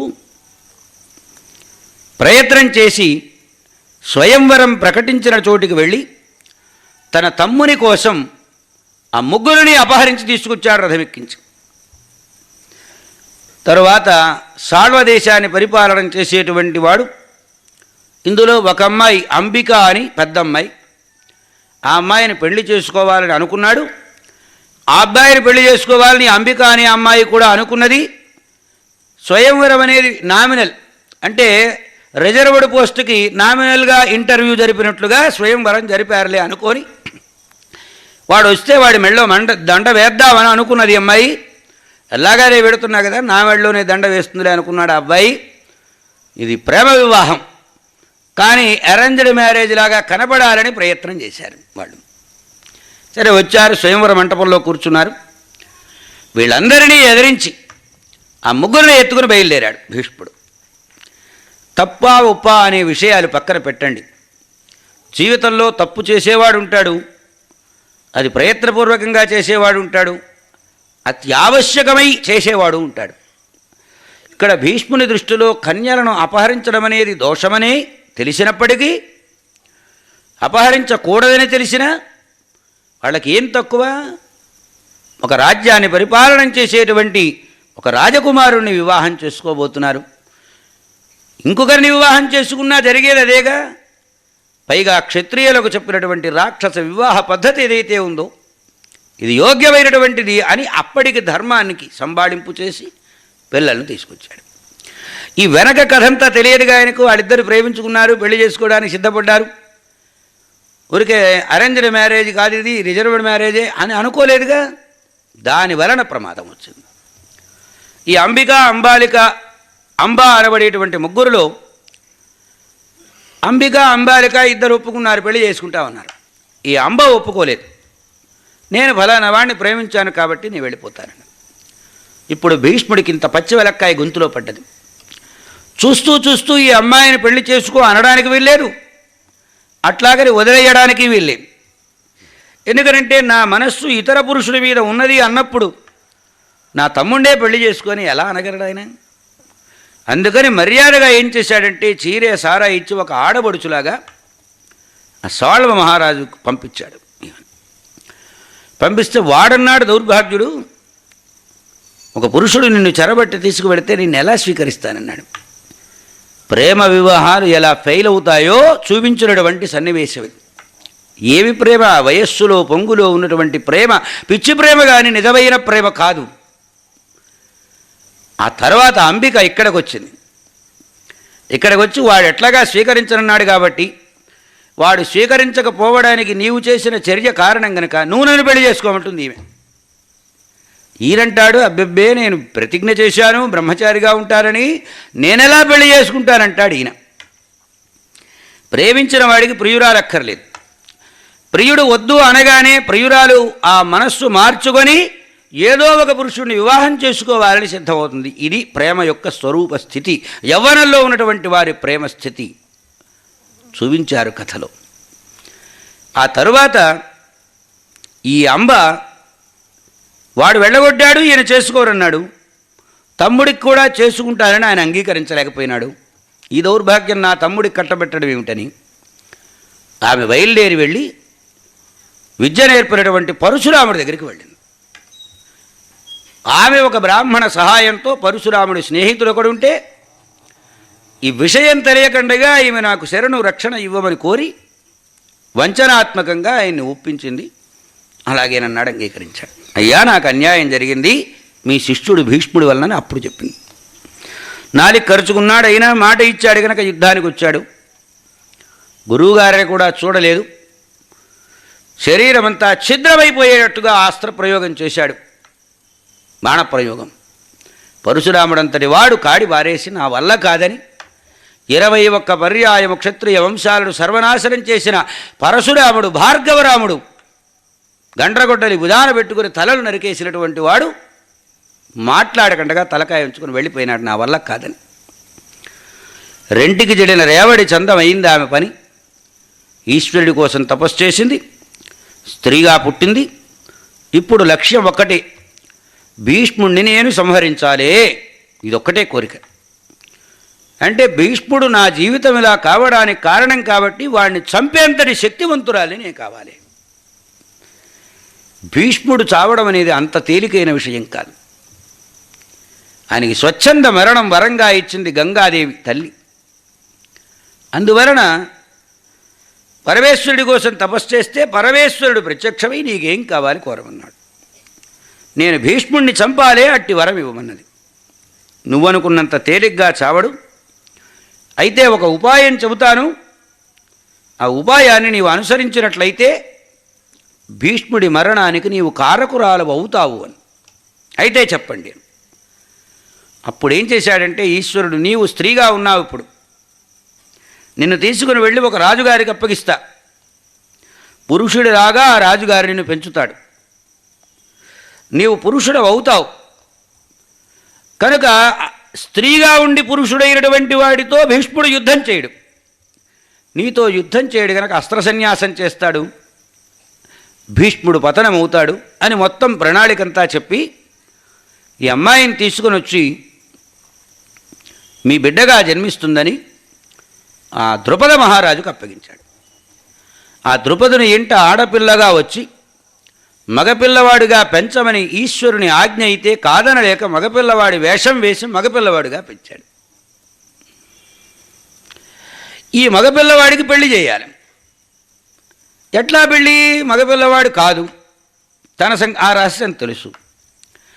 ఇలా ఉండగా ఒక రాజ్యాన్ని పరిపాలన చేసే రాజుగారి అమ్మాయి ఈ అబ్బాయిని పెళ్లి చేసుకుంటానన్నది, మగవేషంలో ఉన్నటువంటి ఈ అమ్మాయిని. సరే, దాని మీద తండ్రి కూడా అభ్యంతర పెట్టవలసిన అవసరం లేదని అంగీకరించాడు. ఆ అమ్మాయికి ఈ అబ్బాయికి ఇద్దరికి వివాహం జరిగింది. గదిలోకి వెళ్ళారు. అబ్బాయి కాదు అమ్మాయి అనే రహస్యం అప్పుడు అమ్మాయికి తెలిసింది. ఇది బయటపడింది గుట్టు. తండ్రికి చెప్పింది మెల్లిగా ఆ రహస్యం ఇది విషయమని.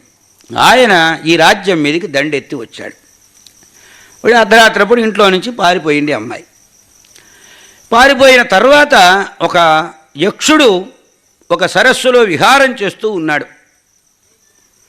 ఆ యక్షుడు ఏం చేశాడంటే ఈ నది ఒడ్డున కూర్చొని ఏడుస్తూ ఉంటే, నీకు నేను అభయం ఇస్తున్నాను, నిన్ను మగవాడిగా మారుస్తున్నాను అన్నాడు ఆయన. నీ స్త్రీత్వాన్ని నేను స్వీకరిస్తున్నాను అన్నాడు. ఆ యక్షుడు స్త్రీగా మారాడు. ఈ అంబ అనేటువంటి ఈమె పురుషుడుగా మారాడు. అంటే లోకంలో ఇవాళ మనం సైన్స్ బాగా అభివృద్ధి చెందింది. ఇవాళ కొత్తగానే ఈ విషయాలు కనిపెట్టబడ్డాయి అని ఏదో రైటు వాళ్ళు దాన్ని ఏమంటారు, పేటెంట్ హక్కు మంది అని అనుకుంటారు దేశాల వాళ్ళు. వేప చెట్టు మీద పేటెంట్ అమెరికా వాడితే ఏం కర్మ. వేప చెట్టుని ఇక్కడ పసుపు పూసి బొట్లు పెట్టి కుంకాలు పూసి ఆ వేపకాయలు తిని వేపకాయలు మందులు చేసి వేపాకులతోటి నూరి రసాలు పిండి దాంతో వైద్యం చేసిన ఈ దేశంలో పుట్టిన ఈ వేప చెట్టు, దాని మీద పేటెంట్ హక్కు వాళ్ళది. పెరటిలో తులసి చెట్టును పెట్టుకొని ఆ తులసి చెట్టుకు రోజు పూజ చేసి నీళ్లు పోసి ప్రదక్షిణాలు చేసి దండాలు పెట్టినటువంటి ఈ తులసి చెట్టుకి పేటెంటు వేరే వాళ్ళది. అంటే మనం నిరాదరణం చేసి నిర్లక్ష్యపరిచినందువలన ఈ వస్తువుల వినియోగం ఏమిటనేది మనం వినియోగించుకోలేకపోతున్నాం. సందర్భం వచ్చింది కనుక ఒక విషయం మనవి చేస్తా, సమాజానికి ఉపయోగపడే విషయం. మీ ఇంటిలో ఒక తులసి చెట్టు ఉందనుకోండి, తులసి చెట్టులో నీళ్లు పొయ్యాలి. నీళ్లు పొయ్యాలంటే సూర్యోదయానికి ముందు నీళ్లు పొయ్యాలి, స్నానం చేసి పొయ్యాలి. ఇది నియమం. ఇప్పుడు మీరు 9ంటికి నిద్ర లేవగలరా అసలు ఎవరైనా? ఆటోమేటిక్గా మీకు క్రమశిక్షణ వచ్చేసినట్టేగా. సూర్యోదయానికి ముందు నిద్ర లేచి సూర్యోదయానికి ముందే స్నానం చేసి సూర్యోదయానికి ముందే తులసి చెట్టులో అని నీళ్లు పోసాం. 10 రోజులైంది. 11వ రోజున మీరు మంచం మీద పడుకున్నా గాఢ నిద్ర పోయినా నిద్ర పట్టదే అసలు. అంటే మనను క్రమశిక్షణలో ఉంచేది మన పెరటిలో ఉన్న తులసి మొక్క. ఈ రహస్యం తెలియక తులసి మొక్కలు ఎక్కడా దొరక్కండగా ఎక్కడో పారేయటం, వాటిని గౌరవించకపోవడం, వాటిని పూజించకపోవడం, వాటి మీద మర్యాద లేకపోవడం. మనకు అమృత వృక్షములు అని 8 చెప్పారు, అష్టబిల్వములని. ఉసిరి చెట్టు దొడ్డులో ఉన్న, తులసి చెట్టు దొడ్డిలో ఉన్న, మారేడు చెట్టు దొడ్డిలో ఉన్న, ఇట్లా 8 చెట్లు చెప్పారు. 8 చెట్లలో తులసి చాలా ముఖ్యమైన. తులసి, బిల్వ, నిర్గుండి, ఇవి 8. కనుక తులసి చెట్టు దొడ్లో నాటుకోవడం చాలా మంచిది. చెంబుడు నీళ్లు పోయడం చాలా మంచిది. ఇది భగవంతుడు సంతోషపడే పని. ఒక మొక్క మీద పెంచడం మొదలు పెడితే ఎంత ప్రేమ పెరుగుతుందో. బ్రహ్మదేవుడంతటి వాడంటాడు, తారకాసురుని చంపమని అడిగితే విషవృక్షోపి సంవర్ధ్య స్వయం చేత్తు అసాంప్రతం. ఎంతటి విషవృక్ష అయినా నా చేత్తో నాటిన మొక్కని నేను ఎలా పీకేసేదిరా. తులసి చెట్టు నవనవలాడుతూ ఉంటుంది. తులసి చెట్టుకు దండం పెడితే పుణ్యం, తులసి ఆకు నోట్లో వేసుకుంటే పుణ్యం. ఎవరైనా చచ్చిపోతే తులసి తీర్థమని తులసి దళంతో కూడినటువంటి దాన్ని అలా నోట్లో పోస్తారు, ఒక బిందు మాత్రమైనా. లేదు తులసి ఆకునైనా తీసుకుని వచ్చి నోట్లో పెడతారు గుట్టక పడకపోతే. తులసి చెట్టు యొక్క పవిత్రత ఇది. మీ దొడ్లో లేవని కాదు, కానీ ఒకవేళ దొడ్డిలో ఎవరైనా తులసి చెట్టు పెంచుకొని వాడు ఉంటే మీరు మళ్ళీ ఈ తులసి చెట్టును తీసుకువెళ్ళి దొడ్లో నాటుకుని రోజు అన్ని నీళ్లు పోసే మంచి అలవాటు చేసుకుంటే, కృష్ణరావు గారు పిలిచిన దానికి, నేను గుంటూరు నుంచి వచ్చిన దానికి, తిరుపతి వెంకటేశ్వరుడు ఇలాంటి మంచి మాటలు చెప్పడానికి జీవనమిచ్చి పోషిస్తున్న దానికి ఓ సార్థకత ఏర్పడుతుంది అని నేను అనుకుంటున్నాను. మంచి అలవాటు చేసుకోవడం. ఇక ప్రకృతానికి కథలోకి వస్తే, మగ మనిషి ఆడమనిషిగా, ఆడమనిషి మగ మనిషిగా మారిపోయినారు. వాడు ఇచ్చేటప్పుడు, అబ్బాయి నీ అవసరం తీర్చుకొని మళ్ళీరా, నా పురుషత్వాన్ని నే తీసేసుకుంటా, నీ స్త్రీత్వాన్ని నువ్వు తీసేసుకోను, సమస్యలో ఉన్నావు కదా, యుద్ధం అంటున్నావు మీ నాయంతో, వెళ్ళిరా అని పంపించాడు. వాడు వచ్చాడు, వైద్య పరీక్షలన్నీ చేశారు, మగవాడేనని తేలింది. వీడు మళ్ళీ వెళ్ళాడు. మళ్ళీ వెళ్ళేటప్పటికీ వాడు ఆ స్త్రీత్వములో ఉన్నటువంటి మాధుర్యాన్ని అనుభవించి అది వదిలిపెట్టలేక, నేను స్త్రీగానే ఉంటాను, నువ్వు పురుషుడిగానే ఉండిపో శాశ్వతంగా అన్నాడు వాడు. సరే, దాంతో అప్పటి నుండి శిఖండి స్త్రీగా పుట్టి పెరిగి పురుషుడుగా మారినటువంటి వాడు అంగనాపూర్వుల ఆడవాళ్లతో కానీ, మొదట ఆడవాళ్లుగా ఉండి తర్వాత మగవాళ్ళైన వాళ్లతో కానీ యుద్ధం చేయను అని ప్రతిజ్ఞ భీష్మునకు. సరే, ఇలా ఉండగా వరాలను పొందింది అక్కడ శిఖండిగా. అంటే శిఖండి అంటే నపుంసకుడని అర్థం కాదండి, ఆ అబ్బాయికి పెట్టిన పేరు శిఖండి. అందుకని శిఖండి శబ్దమునకు నపుంసకుడని అర్థం చెబుతున్నా, అది పొరపాటు. సరే, ఆ అబ్బాయి అక్కడ పెరిగాడు, పెద్దవాడైనాడు. భీష్ముడు ఇతడి వలన మరణిస్తాడని దరిదాపుగా చాలామందికి తెలిసిన బహిరంగ రహస్యం ఇది. ఇక ప్రకృతం ఈ కథలోకి వస్తే, భీష్ముడి కథలోకి, విచిత్ర వీర్యునకు వివాహం చేశాడు.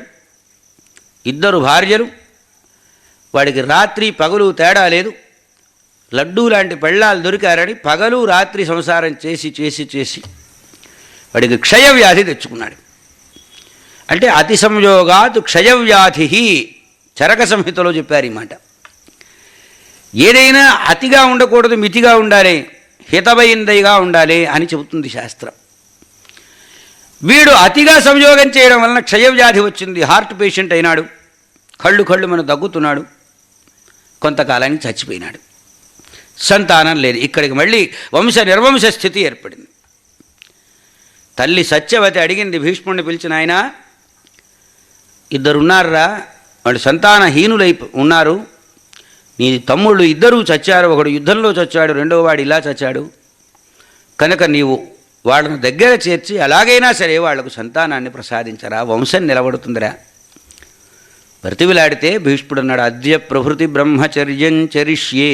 అమ్మా, నేను ఒక ప్రతిజ్ఞ చేశా, ప్రతిజ్ఞాభంగం చేసి నేనెక్కడ పతితుణ్ణయ్యేవాడిని, కనుక నాకొద్దు అని ఏదైనా ఉపాయం ఉంటే ఆలోచిస్తాము అన్నాడు. అప్పుడు గుర్తుకొచ్చింది ఆమెకు, ఇప్పుడు ఇది తప్ప ఒప్ప దీనిని ఇవాళ మనం విమర్శించక్కర్లేదు. కారణం ఏంటంటే యుగాంతరములు ఉన్నాయి, కృతయుగం, త్రేతాయుగం, ద్వాపరయుగం, కలియుగం. ఒక యుగంలో ఒక ఆచారము ప్రధాన ఆచారంగా నడుస్తున్నప్పుడు అది యుగాంతరంలో కూడా అప్పుడు అలా జరిగింది కదా, ఇప్పుడు కూడా అలా జరిగితే ఏమని అనడానికి హక్కు లేదు, రైట్ లేదు మనకి. ధర్మశాస్త్రం ఎలా చెబితే అలా నడుచుకోవాలి. భారతంలో ఆనుశాసనిక పర్వంలో ఈ ధర్మములలో రాజధర్మములు, మోక్షధర్మములు, లౌకిక ధర్మములు, పారలౌకిక ధర్మములు, ఇవి కాక ఆపద్ధర్మములని కూడా చెప్పారు. ఆపద్ధర్మము వలన జరిగిన ఒక దేవర భావుక న్యాయ సంతానోత్పత్తి గురించి ఇక్కడ చాలా విమర్శించారు. 12 రకాల సంతానాలు ఉంటాయని, దత్తుడని, క్రీతుడని, ఇలాంటి సంతానాలలో క్షేత్రజ సంతానం కూడా ఆ జీవునకు సంతానమే అవుతుందని, ఉత్తర కర్మ వారసుడు అవుతాడని ధర్మశాస్త్ర నిర్ణయాలు ఆపద్ధర్మాల్లో చెప్పారు. మనుధర్మస్మృతి, యాజ్ఞవల్క్య ధర్మస్మృతి, గౌతమ ధర్మస్మృతి, ఇంకా చాలా ధర్మస్మృతులలో. ఇది కేవలం రేర్ కేసుగా తీసుకోవాలి తప్ప జనరల్ కేసుగా తీసుకోవడానికి వీల్లేదు అనేది అక్కడ సిద్ధాంతం చేసి చూపించారు. భీష్ముణ్ణి కోరడంలో ఉన్న ఔచిత్యం అది. ఆపద్ధర్మం నాయన, వాళ్ళకి ఇతరుల వలన సంతానం కలగడానికి అవకాశం లేదు. నీ తమ్ముని బిడ్డను, తమ్ముని భార్యను, నీవు బావగారివి గనక నీ వలన సంతానం కలగొచ్చు, ఇది ధర్మదోషం కాదు, ధర్మదూరం కాదని నచ్చజెప్పింది. కాదు, నేను ప్రతిజ్ఞ చేశాను, నా ప్రతిజ్ఞ చెడగొట్టుకోవడం నాకు ఇష్టం లేదన్నాడు. ఆయన తప్పుకున్నాడు. కానీ వంశం నిర్వంశమైపోయిందన్న దుఃఖం ఉంది. ఆ తరువాత వ్యాసుల వారిని పిలిచింది. వ్యాసుల వారికి సత్యవతి వలన పుట్టాడని చెప్పుకున్నాం వెనక, పరాశర మహర్షి వల్ల. ఆయన పుట్టగానే ద్వీపంలో పుట్టాడు, ద్వైపాయనుడైనాడు. నల్లగా ఉంటాడు కనుక కృష్ణద్వైపాయనుడైనాడు. బదరికావనంలో ఉంటాడు కాబట్టి బాదరాయుడైనాడు. వేదములను విభాగం చేశాడు కాబట్టి వేదవ్యాసుడైనాడు. మహాయోగీశ్వరేశ్వరుడైనటువంటి వాడు ఆయన. సకల వేద శాస్త్ర నిధి. ఆ రోజులలో వ్యాసుల వారికి తెలియని విషయాలు లేవు. ఇవాల్టి కూడా సమాజము ఒడిదుడుకులు లేకుండగా ధర్మ సందేహం ఏర్పడినప్పుడు సందేహ నివారణం చేసుకోవాలంటే మనకు గతి వేదవ్యాస వాంగ్మయమే. అత్యంత ధర్మ సూక్ష్మములను విస్తరించి వివరించి చెప్పినటువంటి మహానుభావుడు. అంటే ధర్మశాస్త్రం చదివిన అర్థం కాని విషయాలు పురాణం చదివితే తెలుస్తాయిట, అది రహస్యం. సరే, అటువంటి స్థితిలో వేదవ్యాసుల వారిని పిలిచింది. అంటే ఈయన ఎలా బావగారో ఆయన కూడా అలా బావగారే కాబట్టి సంతానాన్ని పొందవచ్చని. తల్లి మాటను కాదనలేక వేదవ్యాసుల వారు అంగీకరించారు. ఈ అంబిక అంబాలికలో అంబ శిఖండి అయింది. అంబిక అనేటువంటి ఆమె సరే అత్తగారి మాట కాదనలేక అంగీకరించింది. వేదవ్యాసునితో సంగమం కోసం గదిలోకి వెళ్ళారు. వెళ్ళిన తర్వాత ఇలా ఒకసారి చూచారు. గడ్డాలు, మీసాలు, రుద్రాక్షమాలలు, బ్రహ్మాండ వీర బ్రహ్మతేజ సమన్వితుడై విభూతి పూసుకొని ఓ దెయ్యంలాగా కనపడ్డట్టు ఆమె కంటి. చిచి, ఎంత వికారి! రాజలాంఛనాలతో సుందరాతి సుందరంగా హ్యాండ్సమ్ పర్సనాలిటీతో ఉండవలసినటువంటి పురుషుడితో సంగమించవలసిన నేను ఈ బడుగు బాపనయ్యతో సంగమం ఏమిటను? వస్తువు విలువ గ్రహించనితనం, తెలివి తక్కువతనం ఏదో అది. విహ్వలురాలై కళ్ళు గట్టిగా మోసుకుందిట. సంయోగం జరిగింది, తెల్లవారింది. అమ్మ దగ్గరికి వచ్చాడు బిడ్డ. అమ్మా, నీకు కోడలు మనవడు జన్మిస్తాడు, ఈ కోడలు కొడుకును కంటుంది, కానీ వాడు గుడ్డివాడవుతాడు అని చెప్పాడు. ఇది మహర్షుల యొక్క గొప్పదనం. ఇక్కడ మనం గుణదోష విచారం చేస్తామండి. రాత్రి సంయోగం చేశాడు, తల్లి దగ్గరకు వచ్చాడు, తెల్లవారి పొద్దునే నీకు పుట్టబోయే మనవడు గుడ్డివాడు పుడతాడని చెప్పగలిగినటువంటి మహాసమర్థుడి విషయంలో మనమా గుణదోష నిర్ణయాలు చేయగలిగిన వాళ్ళం. కలియుగంలో ఇది నిషేధించారు. ఎందుకనంటే ఈ దేవరన్యాయం అనేటువంటిది ఇప్పుడు ఆపద్ధర్మాలలో ఈనాడు కూడా అది యోగ్యమే అని భావిస్తే అంతటితో ఆమెను వదిలిపెడతాడా వీడిని ఆమె వదిలిపెడుతుందే? ఇది రోజువారీ తప్పు చేయడానికి అవకాశం ఇచ్చినట్లవుతుందని ఇది నిషేధం అన్నారు. కేవలం దత్త సంతానమునకు మాత్రమే ఇక్కడ అవకాశం ఇచ్చారు. క్షేత్రజ సంతానాదులు మిగిలిన ఔరస సంతానానికి ఉంది, దత్త సంతానానికి ఉంది కలియుగంలో అధికారం తప్ప మిగిలినటువంటి సంతానాలకు లేవు అన్నారు. చాలా చిత్రాలు ఎన్నో ఉన్నాయి భారతంలో. ఇదంతా ఆది సంభవ పర్వంలోని విషయాలు. సరే, అక్కడి నుంచి వెళ్ళిపోతూ ఉంటే నాయన పుట్టేటువంటి వాడు గుడ్డివాడైతే ఈ రాజ్యానికి వారసుడు ఎవర్రా? ఇంతకీ నిన్ను కోరింది ఈ రాజ్యానికి వారసుడు కావాలనే ఉద్దేశంతో కదా. నీవు కాదంటే అలాగా రెండో పిల్ల ఉందిరా, దానికి ఇంకో కొడుకును కను అన్నది. మాతృవాక్యబద్ధ జీవనుడైనటువంటి వేదవ్యాసుల వారు అలాగే అంగీకరించాడు. అంటే ఈ సంయోగము చెందకముందు ఎలాంటి మనస్సు హృదయమో, సంయోగానంతరం కూడా అలాంటి మనస్సు అలాంటి హృదయమే. తల్లి చెప్పిన మాట విన్నా, ఇది ప్రారంభం, ఇది అంత్యం, ఇది వ్యాస హృదయం. సరే, ఈమె వెళ్ళింది. ఆయన్ని నిన్న వేషమే ఇవాళ వేషం. ఆమెమో అసఖ్యంతో కళ్ళు మూసుకుంది, భయంతో విహ్వలురాలైంది, వెలవెతలపోయింది. సరే, సంయోగించాడు, తెల్లవారింది, తల్లి దగ్గరకు వచ్చాడు. వీడు పాండువర్ణ, నీకు పుట్టేటువంటి మనవడు పాండువర్ణంతో పుడతాడన్నాడు. పాండువర్ణం అంటే ఒక రకంగా చెప్పాలంటే ఇది వ్యాధి కాదు కానీ పాండు అసమ్మత అంటుంది దేవీ భాగవతం.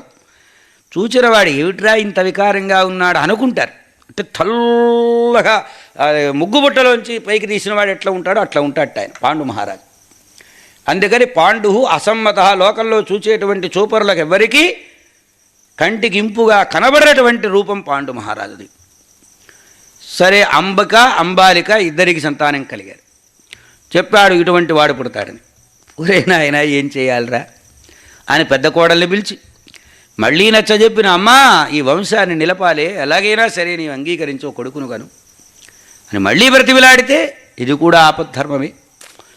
సరే, ఆవేం చేసింది, ఈయనతో ఇష్టం లేదు లోపలికి వెళ్ళడం. ఒక దాసీకి తనవలే అలంకారం చేసి ఒక దాసీని లోపలికి పంపించింది.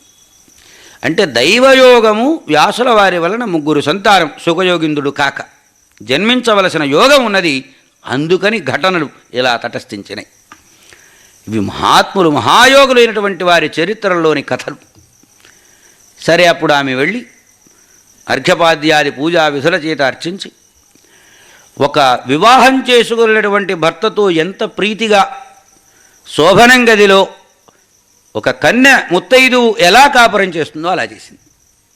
ఆయనకి మహాప్రీతి కలిగింది. నీకు మహా యోగ్యుడైనటువంటి ధర్మాధర్మ వినిర్ణయం చేయగలిగిన ధర్మశాస్త్రవేత్త నీకు కుమారుడిగా జన్మిస్తాడని ఆయన వరం ఇచ్చి వెళ్ళిపోయినాడు.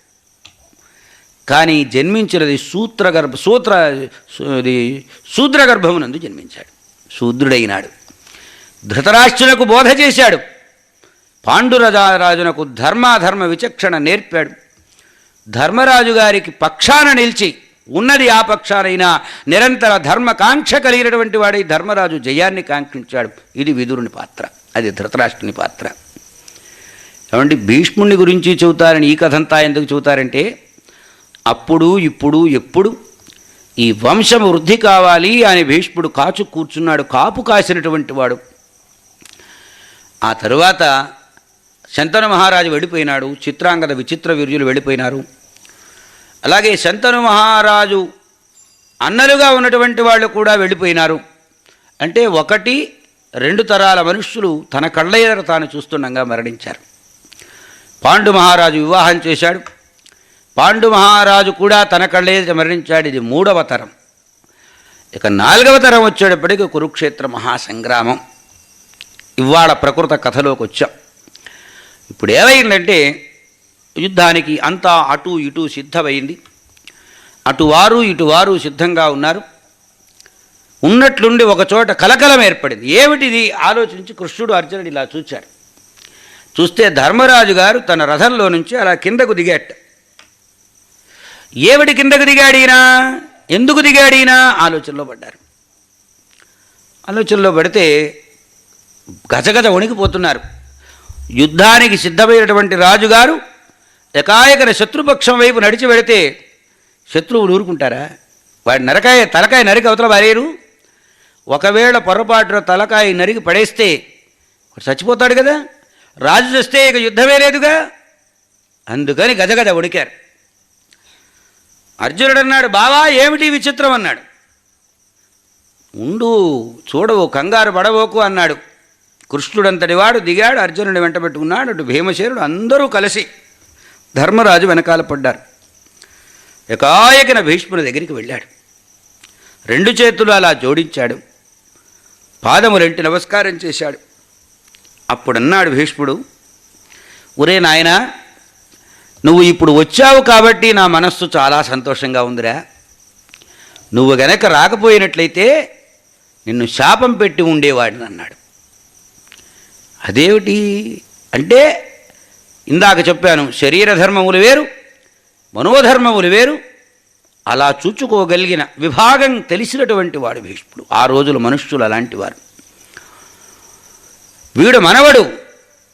వీడు మామూలుగా పెళ్ళిళ్ళు పేరెంటాలు చేస్తారు కదండి. కూతురు పెళ్లి చేస్తున్నాడు, కొడుకు తండ్రి గారికి నమస్కారం చేస్తాడా చేయడా? తల్లికి చేస్తే ఆ తండ్రి హృదయం సంతోషపడుతుంది. మా అబ్బాయి నా మీద వినయం విధేయత బాగా ఉన్నది, జయవస్తు నాయన, మంచిదిరా, ఈ కార్యం శుభంగా జరుపుకోరా, ఆశీర్వచనం చేస్తాడు.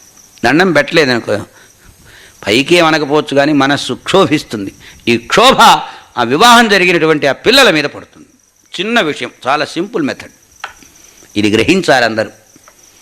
మన పెద్దవాళ్ళ ఆశీర్వచనం మనకు ఉన్నప్పుడే మనం విజయం పొందగలం. ఈ రహస్యం తెలిసినవాడు ధర్మరాజు, ఈ రహస్యాన్ని బయటపెట్టినవాడు భీష్ముడు. నువ్వు నా దగ్గరకు వచ్చావు, చాలా సంతోషం, విజయోస్తు, నువ్వు జయిస్తావు. నువ్వు గనక రాకపోయినట్లయితే నీకు నేను శాపం పెట్టుండేవాణ్ణి అంటే అప్పుడు మెల్లిగా, తాతయ్య నీతో యుద్ధం చేయడం నాకు నిజానికైతే ఇష్టం లేదు, కానీ యుద్ధం చేయక తప్పదు. మిగిలిన వాళ్ళని బాణం వేసి కొట్టి చంపినట్లుగా నిన్ను చంపడానికి వీల్లేదు కదా. మరి తాతగారి వైతివి, గౌరవపాత్రుడివి, మిమ్మల్ని గౌరవించుకోవాలి కదా. మీరు ఎలా మరణిస్తారో కాస్త ఉపాయం చెప్పమన్నాడు. నిజాయితీకి పట్టం ఇక్కడ కట్టారండి. ఇదంతా వంచనమని లోకం తెలియని వాళ్ళు, భారతార్థ నిర్ణయం చేతగాని వాళ్ళు అంటారు. ఏమండి, శత్రుపక్షంలో ఉన్నవాడి చావు ఎలాగా కోరుకోవలసిందేగా. అడగడం తప్ప? అడగకుండా చంపితే తప్పు లేదా? అడగడం వలన తన మనవడి ధర్మాన్ని తాను నిర్వహించినట్లయింది. అందుకు సంతోషపడ్డాడు భీముడు. అంటే నువ్వు ఎలా చచ్చిపోతావో కాస్త ఉపాయం చెప్పవయ్యా అంటే పకపకమని నవ్వాడు. ఒరే అబ్బాయి, ఇవాళే కదరా యుద్ధం మొదలవుతుంది, ఇంకా మొదటి తలకాయ కూడా తెగిపడలేదు, అప్పుడే నా చావు రహస్యం ఎలా చెబుతారా? అసలు జరగని 10 రోజుల పాటు అన్నాడు. సరే, ఇంకొకసారి మళ్ళీ అడిగాడు. నీకు జయం జరుగుతుంది, అందులో సందేహం లేదు, కానీ ఒకటి నిజం, అర్ధస్య పురుషో దాసః. లోకంలో డబ్బుకి లోకం దాసోహం. ప్రతి ప్రాణి దీని దగ్గర లోబడిపోతారు. ఈ శరీరపు కండరాలన్నీ దుర్యోధనుడు పెట్టిన తిండితో పెరిగినవి. ఈ శరీరపు కండరాలు వాడి కోసం కోసి ఇచ్చేస్తా. కానీ మనోధర్మం ఉంది. ఎక్కడ యతో ధర్మ తతః జయ. ఎక్కడ ధర్మం ఉందో అక్కడే జయించాలి గనక ప్రతిరోజు ఆయుధం పట్టే ముందు ధర్మరాజస్య జయోస్తు ఆశీర్వచనం చేస్తా. ఆయుధము ధనస్సు కట్టు విప్పగానే ధర్మరాజస్య జయోస్తు. ధనస్సు పట్టినప్పుడు మాత్రం ఈ ఆలోచన నాకు ఉండదన్నాడు. ఏమండి, ఇంత ఖచ్చితమైన అనాలిసిస్ కలిగినటువంటి వాడు ఇవాళ లోకంలో ఒక్కడైనా బ్రతికున్నాడా చెప్పండి? అందుకనే ఆయన భీష్ముడు అంత గొప్పవాడైనాడు.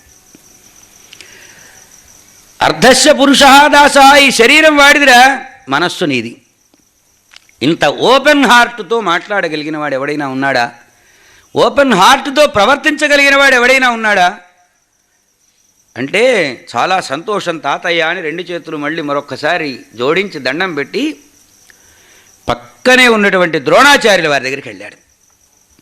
గురుగారికి నమస్కారం చేశాడు. నమస్కారం చేసిన తర్వాత జయోస్తు అన్నాడు ఆయన.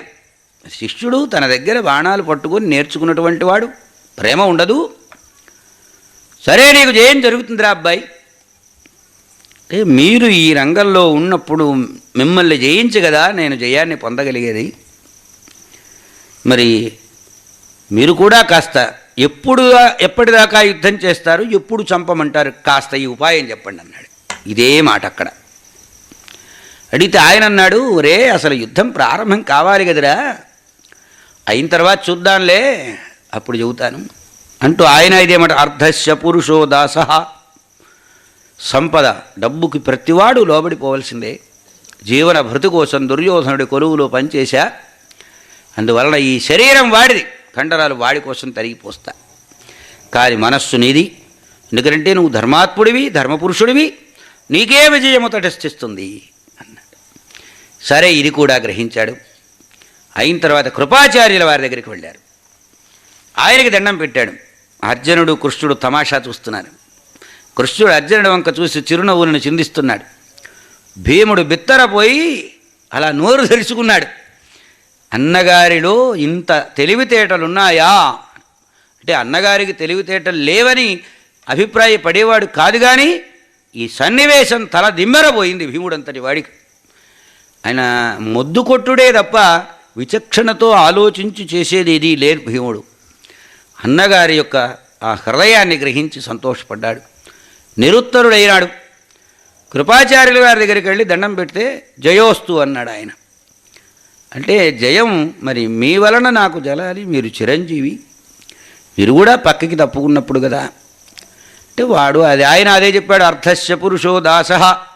ఈ మాట అందరూ గుర్తుపెట్టుకోవాలి. స్వార్థే సర్వోపి ముహ్యతి. నైనా లోకంలో తన విషయం వచ్చేటప్పటికి ప్రతివాడు మోహంలో పడిపోతాడురా. కనుక నీకు జయం కలుగుతుంది, అందులో సందేహం అక్కర్లేదు. నేను కూడా యుద్ధం చేస్తా, మరి వాడి కొంతమందిని చంపాలి కదా, చంపి చూపిస్తా, నా సత్తా చూపిస్తా, అది మీ విజయానికి అడ్డంకి ఏమాత్రము కాదు అన్నాడు. సరే అక్కడి నుంచి శల్యుడి దగ్గరికి వెళ్ళాడు. శల్యుడు అంటే ఎవరంటే ఈ మద్రదేశాన్ని పరిపాలన చేసేటువంటి వాడి రాజుగారు. ఆయన మాద్రీదేవికి, నకుల సహదేవుల తల్లి మాద్రీదేవికి స్వయాన అన్నగారు. నిజానికి పాండవులకు సహాయం చేయడామని బయలుదేరి వస్తుంటే దుర్యోధనుడు ఆయనకి గానా బజానాలు బాగా అలవాటు చేసి ఏర్పాటు చేసి ఎదురుగా పడ్డాడు. నాకు ఈ సౌకర్యాలు కలిగించింది ఎవరన్నాడు. నేనన్నాడు. ఏం కావాలో కోరుకోమన్నాడు. అంటే కొంచెం మందుహా ఈయన బాగా పూరాగా పట్టించాడు. దాంతో వచ్చినవాడెవడనేది కూడా గ్రహించని స్థితిలో ఉండగా నీ సహాయం కావాలి మాకంటే, ఓ తప్పకుండా అక్షౌహిణి సేనతో నీకు సహాయంగా వచ్చి నీకు యుద్ధం చేసి పెడతానని వాగ్దానం చేశాడు. నిమ్మకుడు బంగారంగాను వాడి వైపు ఉండవలసినటువంటి వాడు మేనల్లులను కూడా వదిలేసి ఈ వైపున వచ్చేట్టుగా, ఇది కుతంత్రం అన్నారు. ధర్మరాజు చేసిన దానిలో కుతంత్రం ఏం లేదు.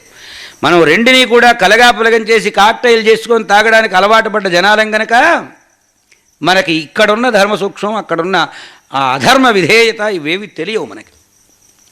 వాడిలో ఉన్న వ్యసనాన్ని ఆధారం చేసుకుని వాడిని తన వైపు మళ్లించుకోవడం కోసం చేసిన ప్రయత్నం, దీనిని కుట్ర అంటారా? తాతయ్య నిన్ను నేను చంపాలే, నీ చావు ఎలా వస్తుందో కాస్త ఉపాయం చెప్పు అన్నవాడిని కుట్ర అనాలా? Direct face to face. ఇది ఫేస్ టు ఫేస్ కాదు. ఇది వంచనంటారా, దాన్ని వంచనంటారా? భారతం చదువుకుంటే ఈ కోణంలో చదవాలి. యుధిష్ఠిర ధర్మమయో మహాంద్రుమ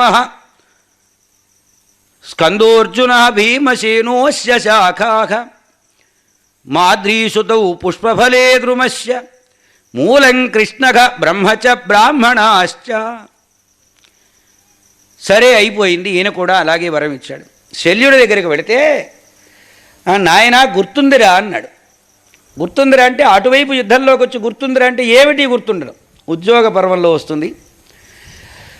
వరం ఇచ్చిన తర్వాత మా మేనల్లుళ్ళను ఒకసారి పలకరించొస్తారా, వాళ్ళ కోసం బయలుదేరా కదా అని వచ్చాడు. ఆడికి పెద్ద నిఘా విభాగం, ఈయన ఇక్కడ కమిట్ అయినట్టుగా అక్కడేం కమిట్ అవుతాడో అని భయం. అందుకని వెళ్ళాడు. వెళితే ఉన్నది ఉన్నట్లుగా నిజాయితీగా ధర్మరాజు గారికి చెప్పారు. నీ విన్న తర్వాత మామయ్య మరి నీ ఇష్టం ఏం చేస్తావు అంటే, సరే ఏదో చేస్తారేరా అన్నాడు. యుద్ధ సమయంలో మాకు సహాయం చేస్తారని వాగ్దానం చెయ్యి. ధర్మరాజుకి యుద్ధము మొత్తం ఒక పిక్చర్, భవిష్యత్ అంతా ఆయన దృష్టిలో ఉంది, ఎప్పుడు ఎలా జరుగుతుంది అనే విషయం. కర్ణునకు నీవు రథసారథ్యము చేయవలసిన అవసరం ఏర్పడుతుంది, కాస్త కర్ణుణ్ణి నిరుత్సాహపరుచు చాలు, ఇంతకంటే మాకు ఉపకారం అక్కర్లేదు, మేనమామవై పుట్టినందుకన్నాడు. ఓ తప్పకుండా గారు అన్నాడు. అది గుర్తు చేయడం కోసం వెళ్ళాడు. మామయ్య నమస్కారం అన్నాడు. అంటే సరేలేరా, నీకు చెప్పిన మాట, నీకు ఇచ్చిన వాగ్దానం నాకు గుర్తుంది, లేపో అన్నట్లుగానే నీకు సహాయం చేస్తా అన్నాడు. సరే అలాగే నేను అంగీకరించాడు. అప్పుడు ధర్మరాజు గారు యుద్ధానికి వచ్చాడు. మళ్ళీ రథంలోకి వచ్చాడు. ఎవరి మానాన వాళ్ళు భీముడు మిగిలిన వాళ్ళంతా ఎవరి రథాల్లోకి వాళ్ళు వెళ్ళారు, కూర్చున్నారు. మళ్ళీ రెండు సేనలు మధ్య గీతోపదేశం అయింది. యుద్ధ సన్నివేశానికి ముందు వాగ్దానాలని గుర్తు చేసుకోవడాలు ఇవన్నీ అయినాయి. ఇక ఇక్కడ నుండి నిజమైనటువంటి యథార్థమైన యుద్ధము ప్రారంభమవుతుంది. ఆ యుద్ధ ప్రారంభ సన్నివేశం ఎన్ని రోజులు జరిగింది అంటే 10 రోజులు జరిగింది. పగలు రాత్రి కాలములలో ఏమి జరిగింది అనే విషయాలన్నింటినీ సంజయుడు కొంత చూచి, కొంత దివ్య దృష్టితో తెలుసుకొని వారి వారి మనోభిప్రాయములు చెప్పాంగా. నిన్న చెప్పుకున్నాం రహస్యంచ ప్రకాశంచ. రహస్యం అంటే తాను పరోక్షంగా ఉన్నప్పుడు జరిగినటువంటి సన్నివేశం, ఇది రహస్యమేగా, తనకు రహస్యమేగా. ప్రకాశించ అంటే తాను కళ్ళతో ఇలా ప్రత్యక్షంగా చూచినటువంటిది చెప్పడం. ఈ రెండు విషయాలు గ్రహించాడు. రహస్యంచ అంటే ఇంకో రహస్యం, తను మనస్సులో ఒకటి అనుకుంటాడు, పైకి ఒక మాట మాట్లాడతాడు. ఈ మాట్లాడుకున్న సమయంలో వాడి మనస్సులో ఏమి భావించాడు, ఇది కూడా దృష్టిలో ఉంచుకుంటాడే, అది రహస్యం అన్నారు. అంటే ఏమిటన్నమాట, అవతలి వాడి హృద్గతమైన అభిప్రాయం నీకు ఎట్లా తెలిసిందంటే వ్యాసానుగ్రహంతో తెలిసింది. వరుసని చెప్పడం మొదలుపెట్టారు. 10 రోజుల భీకరమైనటువంటి మహాసంగ్రామం కొనసాగింది. ఇవాళ భీష్ముని కథకు ముగింపు పలికి 10 రోజుల యుద్ధము యొక్క పర్యవసానం చెప్తాను. ఎలా జరిగింది అనేది రేపు చెప్పుకుందాం. ఈ భీష్ముడు ఈ యుద్ధంలో పాండురాజు మరణం ఇంతకుముందు చూచాడనుకున్నాం కదా, దుర్యోధనుడి మరణం చూచాడంటే 4వ తరం. సుభద్ర తనయుడైనటువంటి అభిమన్యుడి మరణాన్ని చూచాడు. అలాగే ప్రతీప మహారాజు అన్నగారు ఒకడుంటే ఆయన మరణాన్ని చూచాడు. 6 తలాల మరణాన్ని చూచాడు భీష్ముడు. ఇక దుఃఖం అంటూ ఏమైనా ఉంటుందండి ప్రపంచంలో? ఒక మానవుడిగా జన్మించినటువంటి వాడు ఎన్ని రకాల కష్ట నష్ట దుఃఖాలను అనుభవించాలో అన్నింటినీ అనుభవించాడు. దీనికి కారణం ఏమిటన్నారు? తనది కాని వస్తువును తాను అపహరించడమే మహాదోషం. భీష్ముని చరిత్ర మనకు చెప్పే నగ్న సత్యం ఇది. దీనికి తోడు కృష్ణానుగ్రహం ఎలాంటిది అనేది తెలియచెప్పేటువంటి ఒక నగ్న సత్యం భీష్ముని చరిత్ర. ఇక్కడి వరకు జరిగింది. ఈ మరణాలన్నింటినీ తన కళ్ళతో తాను చూచేటువంటి దౌర్భాగ్య స్థితి, ఇదంతా కూడా తను ఒకనాడు వశిష్ఠాశ్రమంలోని బ్రాహ్మణ ద్రవ్యమును అపహరించినందువలన ఏర్పడినటువంటి పరిణామ స్థితి. నిన్న చెప్పుకున్నాం, విత్తనాలు నాటేటప్పుడే జాగ్రత్త ఉండాలి. నాటడం అయిపోయిన తర్వాత అదే మొక్క మొలుస్తుంది, అదే పంట పండుతుంది. తినేటప్పుడు ఏడిస్తే ఏమీ ఉపయోగం లేదు అని చెప్పుకున్నాం. భీష్ముడు నాటిన విత్తనం ఎంత తీవ్రమైన ప్రభావాన్ని చూపిందంటే, మానవ జీవితంలో ఏ కోణంలో చూసినా ఇంతకంటే అనుభవించడానికి ఇక దుఃఖము లేదు అన్నంతగా దుఃఖానుభవాన్ని ఇచ్చింది అతనికి. బ్రాహ్మణ ద్రవ్యాపహార దోషం ఇది అనేది చెప్పడం కోసం ఈ కథ. ఇక కృష్ణానుగ్రహం ఉందండి. కృష్ణానుగ్రహం ఎలాంటిదంటే చాలా గొప్ప అనుగ్రహం. నమే భక్త ప్రణశ్యతి, భగవద్గీతలో శ్రీకృష్ణస్వామి చెప్పినటువంటి మాట. నా భక్తుడైనటువంటి వాడికి ఏ విధమైన ప్రమాదం లేదు, వాడిని నేను కాచి రక్షిస్తాను అన్నాడు. సరే, అలాగే రక్షించాడు. 10 రోజుల యుద్ధం అయిన తర్వాత బాణాలు ఈ చివరి నుంచి చివరి వరకు దూసుకొని వచ్చినాయి. దూసుకొని వస్తే అంపశయ్య అన్నారు. అంపశయ్య అంటే మనం ఏదో బల్లగా పరిచినట్లుగా బాణాలతో కట్టిన దాని మీద పడుకున్నారని కాదు. ఈ మోకాళ్ళ దగ్గర నుంచి కంఠదేశం వరకు ఎక్కడా సందు లేకుండా బాణాలు గుచ్చుకున్నాయి. యుద్ధం చేయక ఆయుధం పక్కన పెట్టిన సమయంలో జరిగిన సన్నివేశం ఇది. కూలిపోయినాడు. కూలిపోయిన తర్వాత ఈయన యుద్ధరంగంలో ఉండగానే మిగిలిన రోజుల యుద్ధం కూడా జరిగింది, కురుక్షేత్ర మహాసంగ్రామం. యుద్ధానంతరం ధర్మరాజు గారు రాజ్యపట్టాభిషేకం చేసుకోమంటే నాకు అక్కర్లేదన్నాడు. అంటే అదేమిటయ్యా అట్లా అంటావు, రాజ్యపట్టాభిషేకం చేసుకో, ఇంత చేసిన యుద్ధం దీనికోసమే కదా. లేనిపోని పాపాలన్నీ మూట కట్టుకున్నాను, ఈ బుట్ట నా నెత్తిన పెట్టుకున్నాను, అక్కర్లేనిదంతా, నేను ఇక లాభం లేదు, ఇక్కడి నుంచి వెళ్ళి హాయిగా అరణ్యంలో తపస్సు చేసుకుంటాను అన్నాడు కృష్ణుడి దగ్గర. అంటే కృష్ణానుగ్రహం ఎంత గొప్పదనే చెప్పడం కోసం చెబుతున్న మాటలు ఇవి. అది భీష్ముని పైన సంబంధం ఉంది కనుక చెబుతున్న మాటలు. అంటే ఆయన అన్నాడు, నీకు ధర్మ శంక భయం ఉంది, అధర్మ భయం అంటే నేను అధర్మం చేశానేమో అనే భయం ఉంది. ఆ భయం నీకు తీరడానికి నీకు మంచి మందిస్తాను, ముందు పట్టాభిషేకం చేసుకో అని ధర్మరాజు గారికి పట్టాభిషేకాన్ని పూర్తి చేసి ఇంక రా నా వెంట అని ధర్మరాజుని వెంట తీసుకువెళ్ళాడు. వెంట తీసుకువెళ్ళిన తర్వాత భీష్ముడి దగ్గరికి వెళ్ళాడు. భీష్ముడు అప్పటికే 18 రోజులు అయిపోయింది కదండి. బాణములు ఈ చివరి నుంచి చివరి వరకు గుచ్చుకొని ములుకలు లోపలికి కొన్ని బయటికి కొన్ని, మోకాళ్ళ దగ్గర నుంచి పైన శరీరం వరకు అలా కుప్పకూలిపోయి ఉన్నాడు. ఏదో అర్జునుడు కాస్త తాతగారిని దయదలిచి 3 బాణాలు గురిచూచి ఇక్కడేసేట ముచ్చుడి గుంటలో. గంగాజలం తాగాలందంటే పాతాళ గంగా జలం వచ్చి ఆయన నోట్లో పడేట్టుగా ఏదో అప్పుడు అస్త్రమహిమ చేత ఆయన ఏర్పాట్లు చేశాడు. దప్పిక అన్నప్పుడు ఆ నీళ్ళు వస్తాయి, దప్పిక తీరుతుంది. అక్కడ నుండి ఆయన జీవితం అలా గడుస్తున్నది. అటువంటి భీష్ముడి దగ్గరికి తీసుకొచ్చాడు. అవంటి ముళ్ళు గుచ్చుకుంటేనే మనకు టెట్వక్ ఇంజెక్షన్ చేయించుకుంటామే, బాణాలు ఇనప ముక్కలు ఈ శరీరంలో చొచ్చుకొని పోతే, రక్తము చారికలు కట్టి శరీరం అంతా ధారలుగా కారిపోతే శరీరం ఏమవుతుంది? ఒక రకంగా చెప్పాలంటే భూమికల దగ్గర నుంచి కుళ్ళు పట్టింది, బాగా శిథిలమైపోయింది. దాని మనకి గజ్జె గురుపులు లేచినట్లుగా కుదుళ్ళు కుదుళ్ళు కుదుళ్ళు కట్టి ఉన్నది. ఇది భీష్ముని స్థితి. ధర్మరాజు గారు ధర్మబోధ చేయడానికి వినడానికి వెళ్ళినటువంటి సమయంలో సరే తీసుకెళ్ళి ఎదురుగా కూర్చోబెట్టాడు. కూర్చోబెట్టి, మీ మనవడికి అధర్మ భయ శంక ఉన్నది, ఆ శంక తీర్చడానికి ధర్మోపదేశం చేయవయ్యా నువ్వు. భీష్ముడు కృష్ణుడిని చూచి నవ్వాడు. ఏమయ్యా, మనం మామూలుగానే కళ్ళు కాళ్ళు చేతులు అన్నీ బాగానే ఉంటాయి అండి. మా ఊళ్ళో 10 మంది కోరుతున్నారు, శ్రీరామనవమి పందిరి వేశాం, మీరు బాగా చదువుకున్నవారట, కాస్త వచ్చి మంచి మాటలు 4 చెప్పండి ఉపన్యాసం అన్నారనుకోండి. అబ్బాయి నాకు ఓపిక లేదండి, ఈ మధ్య 5,000 ఇస్తే వస్తా. ఎంతమంది వేళ్ల మీద లెక్క, వేల మీద ఉన్నారు ఇవాడ. చావుకు సిద్ధమై ప్రాణాలు పోతున్న సమయంలో ధర్మరాజును ఎదురుగా కూర్చోబెట్టి వాడి సందేహాలు తీర్చవయ్యా. ఈ సందేహాలు ఉన్నవాడేమి మామూలు తెలివి తక్కువవాడు కాదు, నువ్వు ఏం చెబితే అదల్లా వినడానికి చెవులో పువ్వెట్టుకొని కూర్చోలేదు. ఒక్కొక్క ప్రశ్న అడుగుతుంటే భీష్ముడు ఆ లోపల అంతరంగాన్ని మధించి మరీ సమాధానాలు చెప్పాడు. శాంతి ఆనుశాసనిక పర్వములు 2, ఈ ధర్మబోధ. ఒక దశలో కృష్ణానే చెప్పలేనయ్యా, ఓపిక సన్నగిల్లింది, ఇది కాస్త నువ్వు చెప్పి సహాయం చెయ్యమన్నాడు. ఓ దానికేం భాగ్యం ఉన్నాడు. శివసహస్రనామ విషయం మొత్తం శివమహిమాతిశయాన్ని కృష్ణుడు చెప్పాడు స్వయంగా ధర్మరాజుకు. అద్భుతములైన రహస్యాలు ఎన్నున్నాయో. తాను విశ్వసించిన, తాను నమ్మినటువంటి సగుణ బ్రహ్మస్వరూపము శ్రీమన్నారాయణుడు.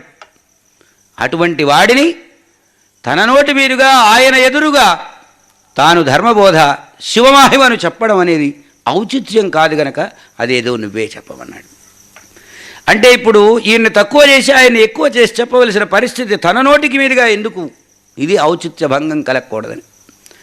సరే, మొత్తం ధర్మబోధంతా బ్రహ్మాండంగా పూర్తయింది. అయిన తర్వాత చివరిలో అడిగాడు, కో ధర్మ సర్వధర్మాణం భవతః పరమః మతః. అన్ని ధర్మాల కంటే ఉత్తమోత్తమైన ధర్మం ఏది అడిగితే అప్పుడు విష్ణు సహస్రనామం బోధ చేశాడు. అంతా అయిపోయింది. అయిన తర్వాత ఆయన కృష్ణుణ్ణి చూచాడలా. ఇక్కడ కృష్ణ అనుగ్రహం ఏమిటి అని. గాయాలైన బాధ ఉంటుందా ఉండదా? ప్రతి శరీరానికి ఉంటుంది కదా. డాక్టర్ గారి దగ్గరికి వెళ్తే యాక్సిడెంట్ జరిగిన పేషెంట్కి మొట్టమొదట చేసే ట్రీట్మెంట్ ఏమిటి చెప్పండి? మొట్టమొదట చేసేటువంటి ట్రీట్మెంటు మత్తు మందిస్తారు. ఎందుకంటే ఈ నొప్పి వాడికి ముందు తెలియకుండా ఉండాలి. తర్వాత ఆపరేషన్ చేయడమా, గాయాన్ని కడగడమా, తొడవడమా, కట్లు కట్టడమా, కుట్లు వేయడమా అనే తర్వాతి మాట. ముందు వాడికి బాధ తగ్గాలి. ఇది భగవంతుడు చేశాడు. బ్రాహ్మణ ద్రవ్యాపహరణము చేత అతి దయనీయమైనటువంటి స్థితిలో ప్రారబ్ధానుభవాన్ని పొందుతున్నటువంటి భీష్మునకు ధర్మబోధ చెయ్యడమనే ఓ మహత్తరమైన అవకాశం ఇచ్చి సుమారు 42 రోజుల పాటు ఎదురుగా కూర్చొని చెప్పరా నాయన ధర్మాలు. ఆయన చదువుకున్న ధర్మశాస్త్రాలన్నింటినీ నీ చెప్పేది ధర్మమే అని నిర్ధారణం చేసుకునేందుకు అవకాశంగా సాక్షాత్తు ధర్మస్వరూపుడైన శ్రీకృష్ణ పరమాత్మయే ఎదురుగా కూర్చొని విని 100కి 100 మార్కులు వేసినటువంటి సన్నివేశం. ఇంతకంటే కృష్ణానుగ్రహానికి తార్కాణం ఏముంది? ఏవండి, ఇంత బాధపడుతున్న వాడిని ఇంకా చెప్పించి బాధ పెట్టాడా, అనుగ్రహాన్ని చూపాడా అని. ఇందాకేదో మత్తుమంది అన్నారు. ఆ మత్తుమంది ఏమిటని, ఒక తల్లి పిల్లవాడు ఆడుకుని వచ్చాడు. వాడు ముళ్ళ కంచెల్లోకి వెళ్ళాడు. ముళ్ళు గుచ్చుకున్నది, విరిగింది. పిల్లవాడు ఏడుస్తూ తల్లి దగ్గరికి వచ్చాడు కుంటుకుంటూ. అమ్మా ముళ్ళు విరిగింది అన్నాడు. ఆ తల్లి ఏం చేస్తుంది, దగ్గర కూర్చోబెట్టుకొని ఆ కాలిని అలా ఒళ్ళోకి తీసుకొని ముళ్ళు కుట్టబోతుంది. కుట్టబోతే వాడు ఏడుస్తాడుగా. ఇందాకే ముళ్ళు విరిగినప్పుడే బాధ కలిగితే ముళ్ళును కుట్టి ఇంకో పిన్నీస్తోటి ఇంకో కుట్టు కుడితే బాధ కదా. అందుకని వాడు ఇంకా పెద్దగా ఏడుస్తాడు. ఇప్పుడు ఆ తల్లి ఏం చేస్తుందంటే, ఒరే నాన్న చిట్టి అటు చూడరా, అక్కడ చెట్టు ఉన్నది చూసావా, ఎంత పచ్చగా ఉందిరా అనంగానే పిల్లవాడు అటు చూస్తాడు. ఆ చెట్టు మీద ఒక చిలక ఉంది చూసావా, ఆ చిలక ముక్కు ఉంది, ఎర్రగా ఉంది కదరా, దాని ముక్కుకు దగ్గరలో జామ పండు ఉంది, సగం కొరికింది చూసావా అంటుందిట తల్లి. అనగానే వాడు అలా చూస్తుంటాడు. చెట్టు, చెట్టు కొమ్మ, పచ్చదనము, చిలుక, చిలుకుకున్న ముక్కు, ముక్కుకు దగ్గరగా ఉన్న జామకాయ, ఆ జామకాయని చిలుక ఎలా పొడుస్తున్నది, ఇదంతా చూస్తుంటాడు. ఈ లోపల కాసేడికి ముళ్ళు తీయడం అయిపోతుంది. ఎరా నొప్పిగా ఉంది, నొప్పి లేదమ్మా అంటాడు వాడు. అంటే మనస్సు బాధను తెలియబరుస్తుంది. మనస్సు డైవర్ట్ చేస్తే బాధ అనేది ఉండదు. చాలామంది ఏమండి ఈ సంసారం బాధలు భరించలేకున్నాను, ఎందుకురా నీ దుంపవయ్య, ఆలోచించడం మానేరా, ఇంకో విషయం భగవంతుడి మీద మనస్సు పెట్టు, ఈ బాధలన్నీ తొలగిపోతాయి. ఇది ఈశ్వరారాధనలో ఉన్న గొప్పదనం. చీము పట్టి గాయాలై రసివోడుతున్నటువంటి గాయపుల శరీరంలో ఉన్నటువంటి భీష్మునకు ధర్మము వైపు మళ్లించి మనస్సుని ధర్మములు ఆయన చేత చెప్పిస్తూ, ధర్మములను చెప్పేటువంటి సమయంలో ఈ సమస్తమైనటువంటి బాధను, పరితాపాన్ని మరిపిస్తూ తన అనుగ్రహాన్ని చూపాడు. సరే, భీష్ముని శరీరం ఎలా చాలిస్తారో రేపు చెప్పుకుందాం.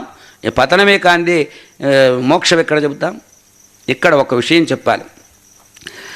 ఒకసారి మా గురువుగారు తాడేపల్లి రాఘవరణ శాస్త్రి గారు అలకాపురంలో వేదాంత పంచదశి చెబుతున్నారు. చెబుతూ ఉంటే సుమారుగా ఒక 30-40 మంది ఆడవాళ్ళు మగవాళ్ళు వచ్చి కూర్చొని వింటుండేవాడు. మధ్యాహ్నం 3 గంటల నుంచి సాయంత్రం 5 గంటల వరకు 2 గంటలు.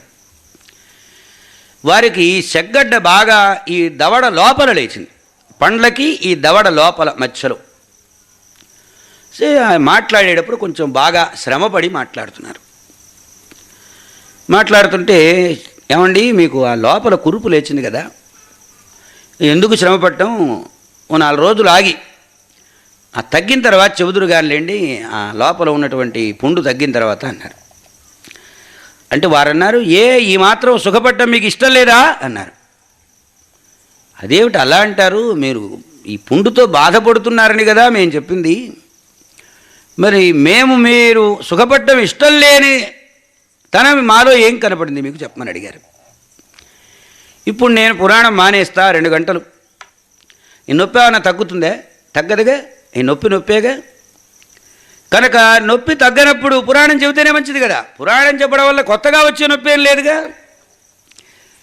ఇక నేను సుఖపడటం అంటే పురాణం చెబుతున్నంతసేపు నా మనస్సు చెబుతున్న విషయం మీదకి పోతుంది, విషయం మీద ఉంటుంది. కాబట్టి ఈ బాధ నొప్పి ఈ 2 గంటలు మర్చిపోగలుగుతాను నేను. ఇందాక చెప్పానే, మనస్సు డైవర్ట్ చేయటం అనేది దానికి సులభమైన ఉపాయం. భగవద్విషయ విచారం చేస్తూ ఉంటే వాళ్ళందరూ కూడా అత్యాశ్చర్యపోయి, అయితే చెప్పండి, ఇంకో అరగంట ఎక్కువ పెంచి చెప్పండి అన్నారు. మేము కూర్చుంటాం ఓపికగా. సరే, అలా 2.5 గంటలు చెప్పేవారు 5:30 వరకు చెప్పి మళ్ళీ స్నానం చేసి సంధ్యావందనం అనుష్ఠానం. వారు ఎప్పుడూ ఏనాడు వారి అనుష్ఠానాలను మానేసింది లేదు. అంతటి తీవ్రమైనటువంటిది. ఎందుకు చెప్పానంటే ఈ సన్నివేశం ఉదాహరణ, భీష్ముడి మనస్సు అయ్యో గాయమైందే, శరీరం పుండుబడిందే, చిము గారుతున్నదే, రసి గారుతున్నదే, ఈ ఆలోచనల నుండి ధర్మము వైపు మళ్లించడమే ఇక్కడ భగవద్ అనుగ్రహం. అవశ్యమనుభోక్తవ్యం కృతం కర్మ శుభాశుభం. బ్రాహ్మణ ద్రవ్య అపహరణం చేత వచ్చిన ఈ ప్రారబ్ధాన్ని ఈ శరీరంతో సమగ్రంగా అనుభవించే తీరాలే నిర్ణయం ఇది భీష్ముడిది.